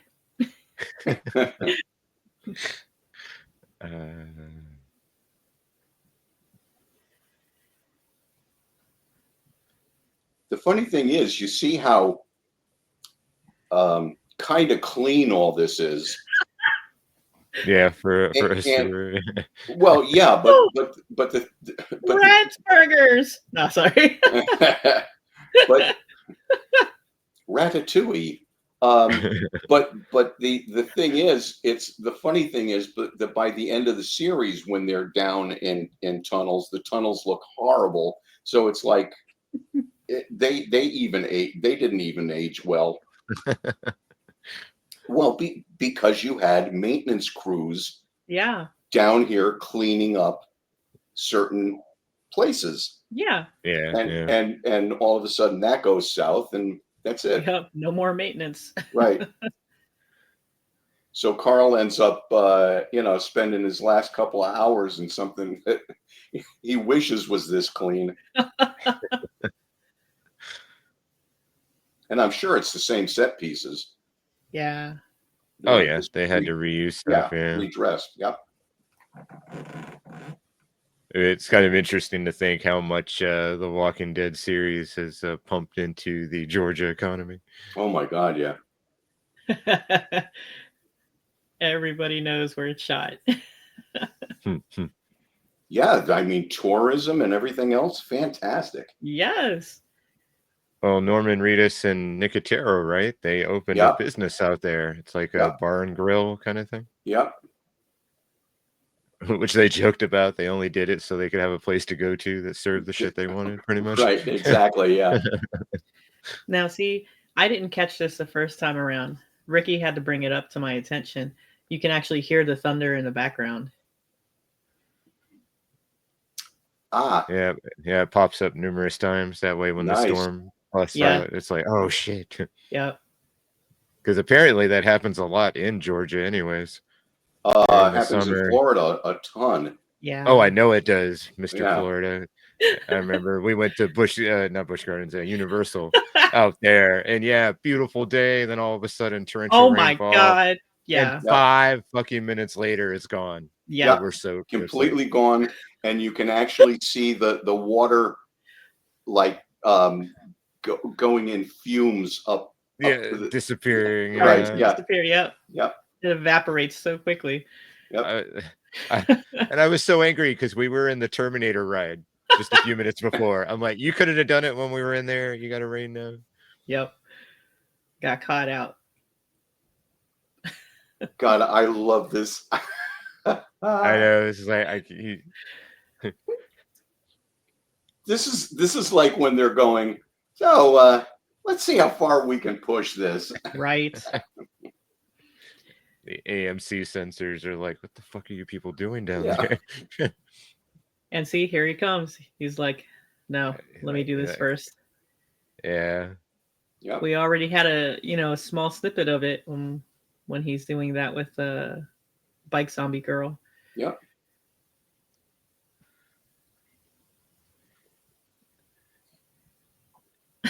So it made me wonder if he ever told his family about Wayne Dunlap. You promised you were gonna. Yes, he did. To these my people, favorite bit is he's had a picture of a pretty girl. I love that. Yeah.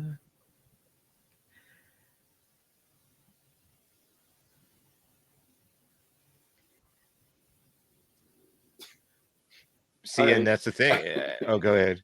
No, Rich. It's like when it's over though, it's like, all right, let's get down to business. Yeah. Well, okay, you got to get down to brass tacks. You still got to finish your assignment. You got to finish. Can't change it because we found out that he had a pretty picture in the wallet. Got to keep doing what we're doing here. He humanized them. Good job. Yeah. And here we go. And he was an organ. The humor is so great. I love the fact that everybody's.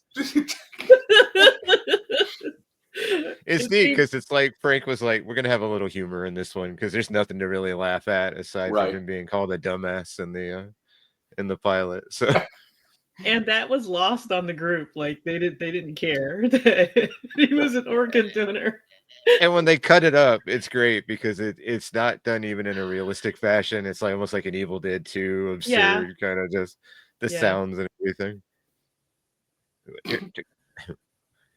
And there's gunk on the visor and so stuff. nasty. I know, and he still puts it on. And he's all like, don't get it on your skin, don't get it in your eyes. It's like, dude, it's like inches away from your mouth. Right, exactly. It's everywhere. Oh. But Laurie Holden, though, she's still holding on to her character. She's going to cry. She's like, oh. Which is kind of great. Andrea is kind of more of a mess in season 1. And then by season 2, with the, she's a hard ass. Yeah. So that jumbled legs. Bunch of meat. Just rub it all over. people are walking with outstretched hands. Like, I wish my arms were longer. Yeah, because it's too close. And then they're This one, putting it oh on God, him. this is great. Oh, wear it as a necklace.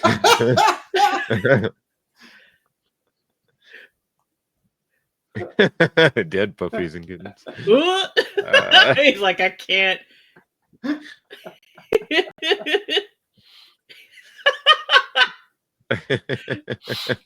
You suck.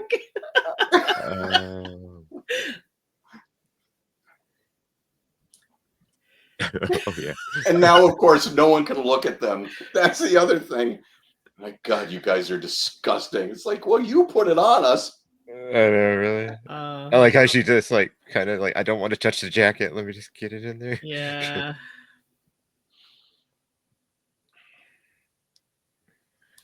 What about Merle? There you go.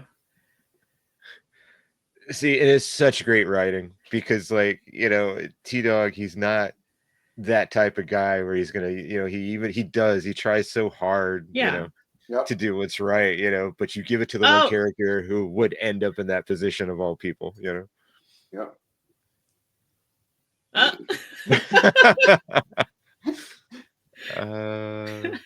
Zombie bits. And then they have the walk. I know.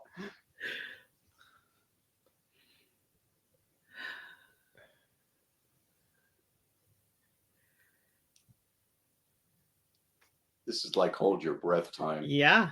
And not for the smell. Because you don't know if it's going to work. Yeah, if this, right. And what's great is they intentionally, you know, it had to be intentional for it's like, okay, so when he walks past you, really kind of look like, are you a walker or are you human? Yeah, see this one, he's like, I'll smell you. Yeah, he's just like, wait a minute. He's like, I don't know. I could have swore I smelled a human somewhere. But okay.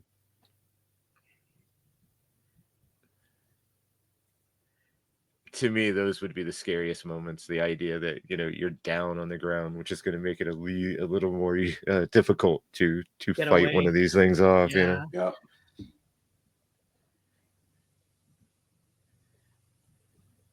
Yeah. There's one on the ground right now. Yeah, that's the funny thing. That's why that had to be in the shot. Mm-hmm. And I'm going to start picking on it a little early, but that's the thing I missed about later seasons of the show is the directing. Yeah, the camera work got a lot lazier. Yeah. A lot more television. I want to know her story. Why is she on the ground?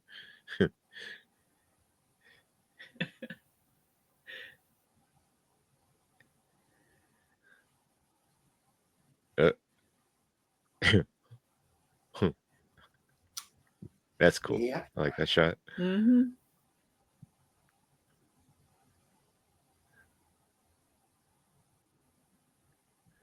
Yeah, here we go.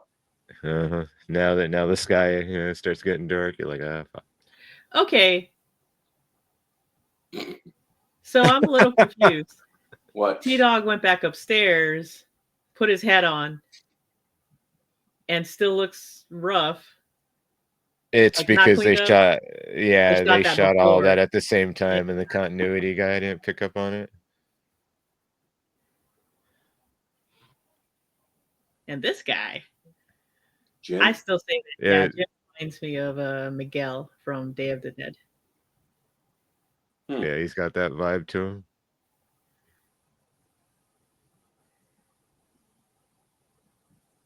With her lack of buttonhole, it was cool to see Emma Bell on here because I had just seen her in Frozen. Yep. The Adam Green movie. Yep. Oh, is that the one where they're on the ski lifts? Yeah. Did you get to see that yet, Rich? No, I didn't. I'm aware of it.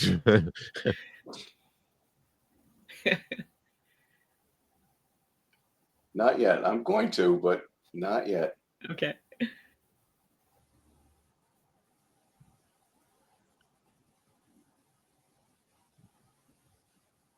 Too bad the radio wasn't just a little bit better transmission wise, and he could have said, "Oh, by the way, guess who I've got here?" Nah, that's the reveal. Yeah, I know. That's for later. That's why this is brilliant, because it's exactly how it would happen. Nobody would know. No, exactly. I gotta say, I'm so used to John Berthel with either a shaved head or super short hair that he looks funny with a full head of hair like that. Yeah. I'm actually used to him as the Punisher more than anything else. I love him as the Punisher. By the way, not to jump too far ahead, but the head shaving scene, that was terrific.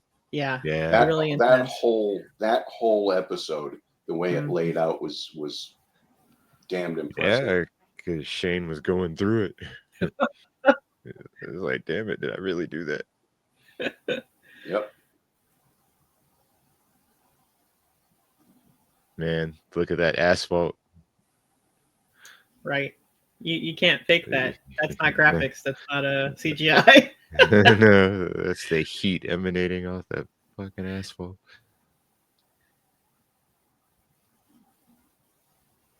And here come the pizza delivery guy and dumbass.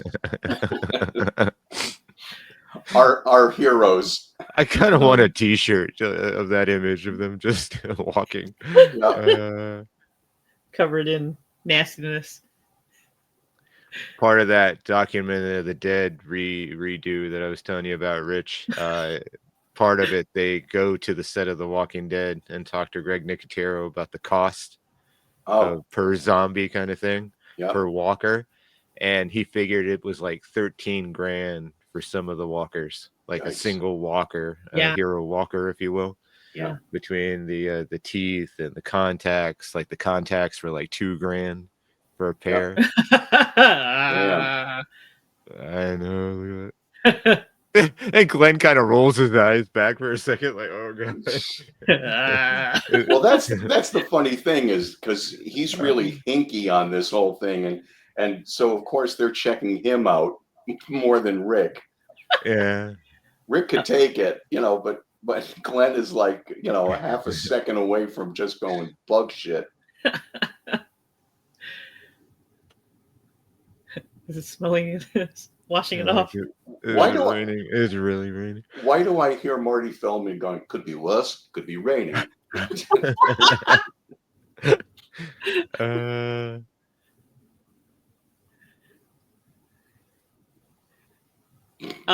Cloudburst or not, it's washing off the stank.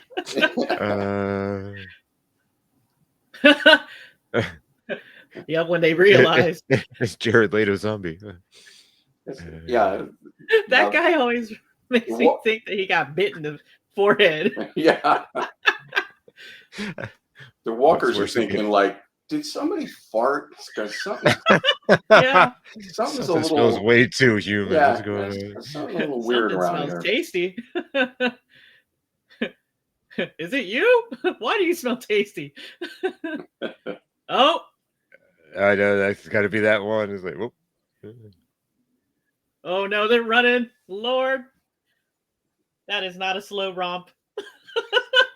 No, this is the first time I noticed that that they were breaking their own rule by saying that they wouldn't run faster, or they wouldn't gate faster than the fastest zombie in Night of the Living Dead. Yeah, see, some of them are booking. Yeah, but by season 2, they had went back to it pretty much. I don't think there were a lot of, at least that I recall, they weren't running too much in season 2. Right, and to be quite honest with you, there's a plus to to season 2 and beyond. Mm-hmm. I wasn't particularly fond of running zombies. Now, mind you, I have mad love for Return of the Living Dead, but it has nothing to do with it because it's a different animal completely. Yeah, it's not the same world. Right, exactly. So I can deal with it. Just like I love Train to Busan, even though they have fast zombies, but that's their world that they made. Right. And yes, I love that movie too. That movie is pure genius. And Black Summer, they got fucking running zombies. Oh god, they do. Fuck that show. Yeah, but I gotta but seriously, I love that show. I got to tell you though, Black Summer is so much better than the Z Nation. show. Yeah, the show that it came from. I know. It was It's so weird. Like, why are you so good compared to your TV show? Oh my God. It almost felt like a bet. Like someone said, you can't do a scary show. It's like, you can't do fuck legit you. scary. Yeah. Fuck you. Watch me. I'm going to sell this thing as a prequel and I'm going to scare the shit out of you with it. Yeah. Because I love Black Summer. I keep hoping it's going to come back. Yeah, me too. We should probably do that one as a commentary too. Okay. Wow. You had to fight. It was bad enough we got loss of life with COVID, but then it got so many great shows canceled because no one knew what was going to happen. So like, we're not bringing it back. They're hanging out the library. You know, it's amazing. These two can't even help themselves from driving like hillbillies. I mean, I know you're in Georgia, but do you have to be so Georgian? Yeah, I know. Come on. That's cool.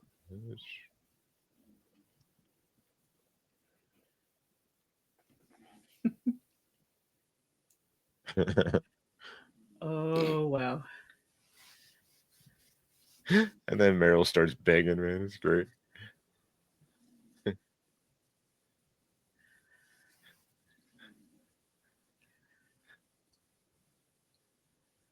Look at that shot. That is beautiful. I know.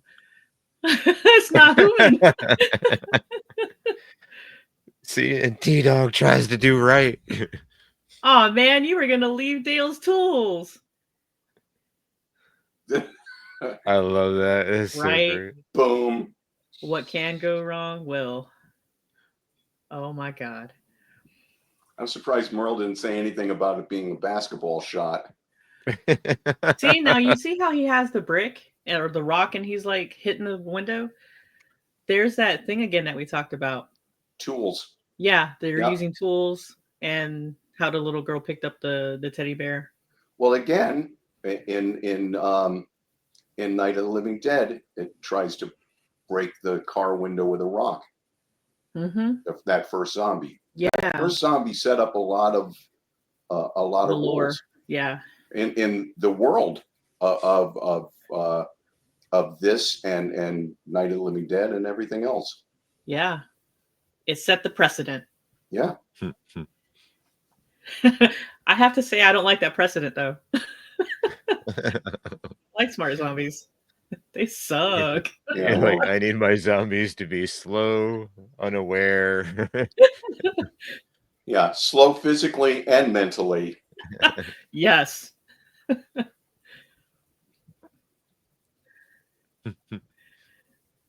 I love how that zombie on the corner there looked like he's coming back to pick me up. Do I know you? I'm here. Uber. Is that Rick? That's not Rick. That's not Rick.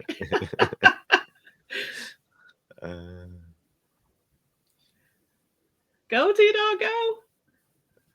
Oh, poor T-Dog. Like, don't leave me. I know.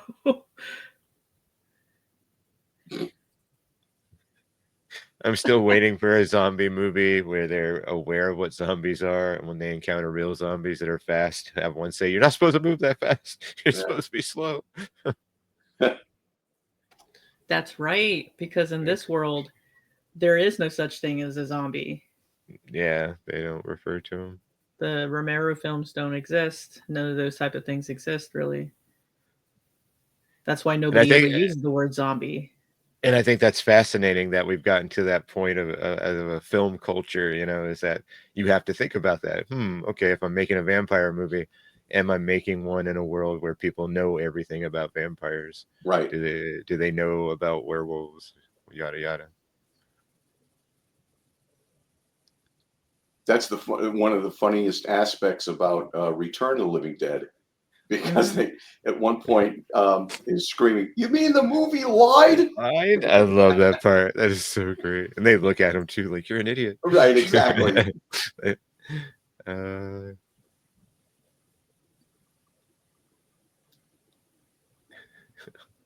Merle. Merle. It's all right, Merle. We'll see you again. Yeah. But just a hint. After this, his favorite movie is A Farewell to Arms. Oh my gosh, that hurt. Are you sure you should be writing for horror? I think you should go back to comedy. I think your sitcom days are calling. I don't know. What do you think that look was? Where he's like, I dropped the damn key. Rick gave him a look. Do you think he believes him? I think he does. I think it's more of like, really, this fucking had to happen. Yeah, I know. It's that thing where you have too many bad things happen in one day. You just ultimately get Rick face. Rick face. You get Rick face or Forrest Whitaker eye. One of the two. It's resting Rick face. Oh my God! You said Forrest Whitaker. Yeah, I know. Jesus, see, that's the only just like that. That's the only problem with this concept. It's over. It's like, wow. Okay. Wow. Bummer. But that's okay because my timing gets kind of crunched around the first few episodes because I actually thought we were going to get the Rick reveal without going into too much details. I thought we were going to find, they were going to find out that Rick is alive. In this episode. I kept thinking that too. But yeah, it's episode the next one. Yeah. But it's because with only 6 episodes, it's I know closer. It kind of blends into each other, don't they? It's closer to a movie. Yep. And I love that about it. Yeah, me too. I'll be bringing this up again, but when somebody told me about the comic books, he said, this is going to be what you always wanted. It's the movie that doesn't end.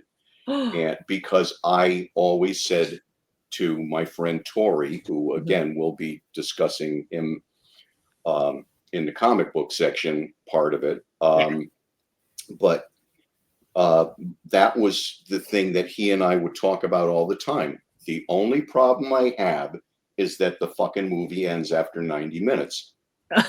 and this one had a note in it with the first 5 issues said, here it is.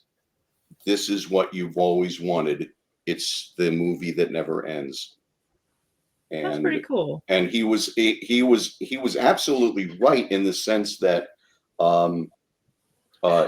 he knew it was going to have legs. He also sent me 2 issues of a movie called a book called Zombies, which was crudely drawn, lacking stories, and I think if that went to 2 more issues, I'd be surprised. Oh. but he sent them because he said, all right, well, there's two books, so let me get him, started on both of them. And here we are today with how many spinoffs from The Walking Dead? I actually have to count them. I mean, it's Fear the Walking Dead, World Beyond, Tales of the Walking Dead, and then the 3 shows, Daryl's, Negan's, and Rick's, and Dead City, Those Who Live. Dead City, Daryl right. Didn't Carol? What are we going to call the Daryl Dixon show? Daryl Dixon. And if I may, Talking Dead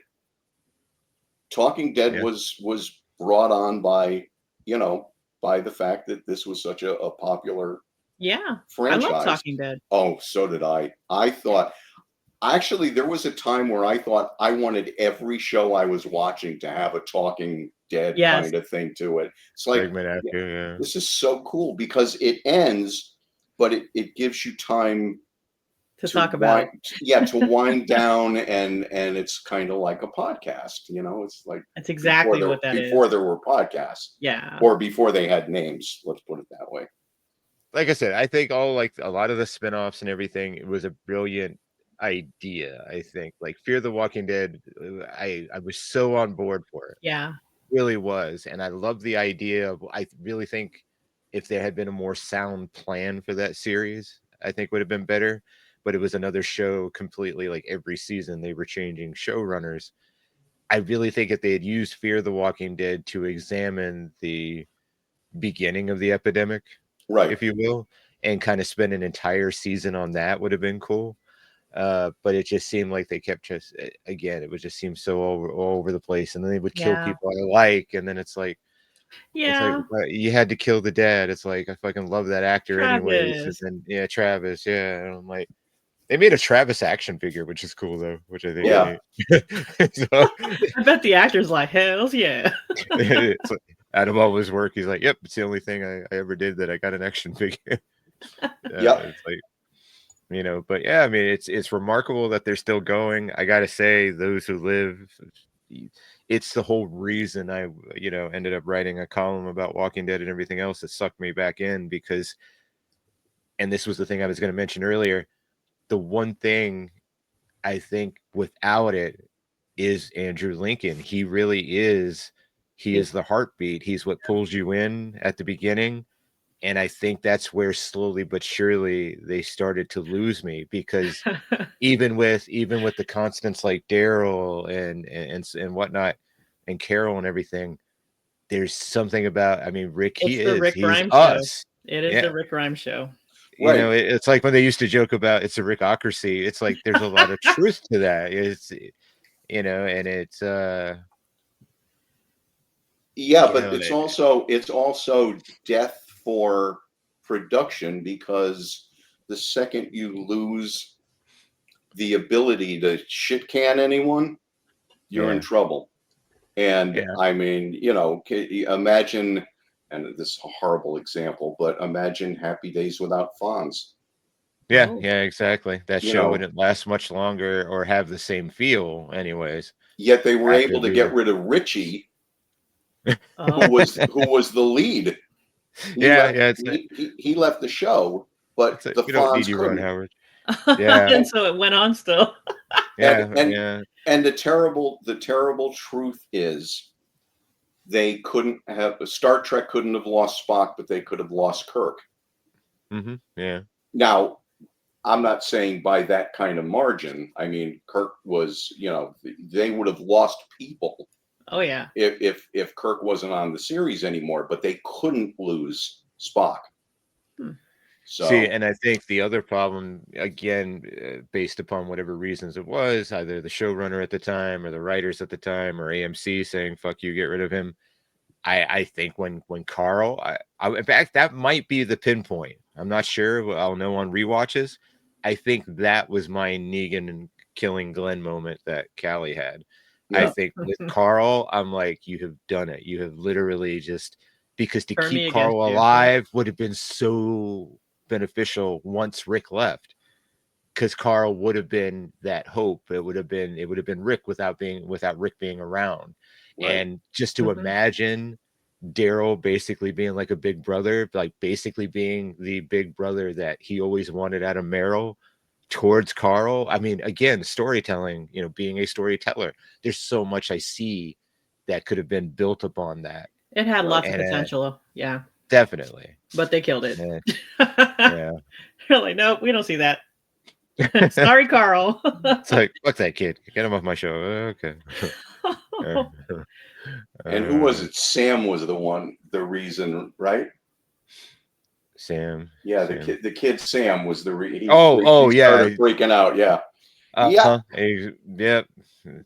It's like, so that episode was rough. Instead of Sam getting, it's like, you should be the dead one, not Carl. Exactly. Yeah. All right, guys. So, do we have any last thoughts for these 2 episodes? They're great. They're awesome. Yeah, I honestly think this show should last for a while. Yeah. Yeah, I give it a big thumbs up. I think these 2 episodes are darn good. I think this show could catch on, possibly. Absolutely. I mean, it's It not might like have legs. yeah, it's not gonna. It's not gonna spawn 80 spin-offs, but it'll do okay. It might get an action figure or two, maybe a T-shirt. You never know. Sure. So I spent about an hour today looking for this ridiculously bad Walking Dead T-shirt that I had. First of all, I'd forgotten we're not doing video, but first of all, it was big on me when I was at my top weight. Oh. So it basically it looks like a circus tent.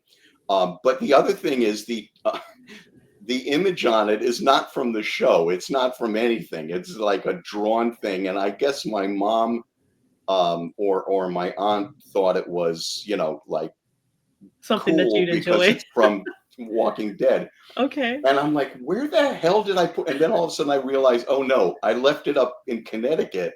Oh. So I'd have a sleep shirt for up there when we visit in the winter. It's up in her closet, and it's like, dang it, it's not even there with you. Sure, the one time I need the frickin' thing, but then I went, oh wait, we're audio only. Okay, yeah.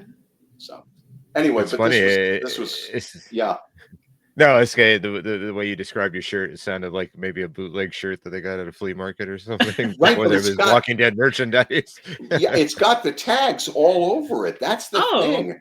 Oh wow! Somebody said, so it's legit. Yeah. When I go up to Connecticut next, which I think is the beginning of March, I'll take a picture of the shirt. You will not believe that somebody said, "Yeah, it's a good idea. I think we'll put this one out." That's great. We need stuff out there. Just release it. Yeah, absolutely. All right, guys. Well, I think that's going to do it for this one. Definitely join us on the next time we have commentary for the next 2 episodes of The Walking Dead season 1. Because we're ripped and roaring for it.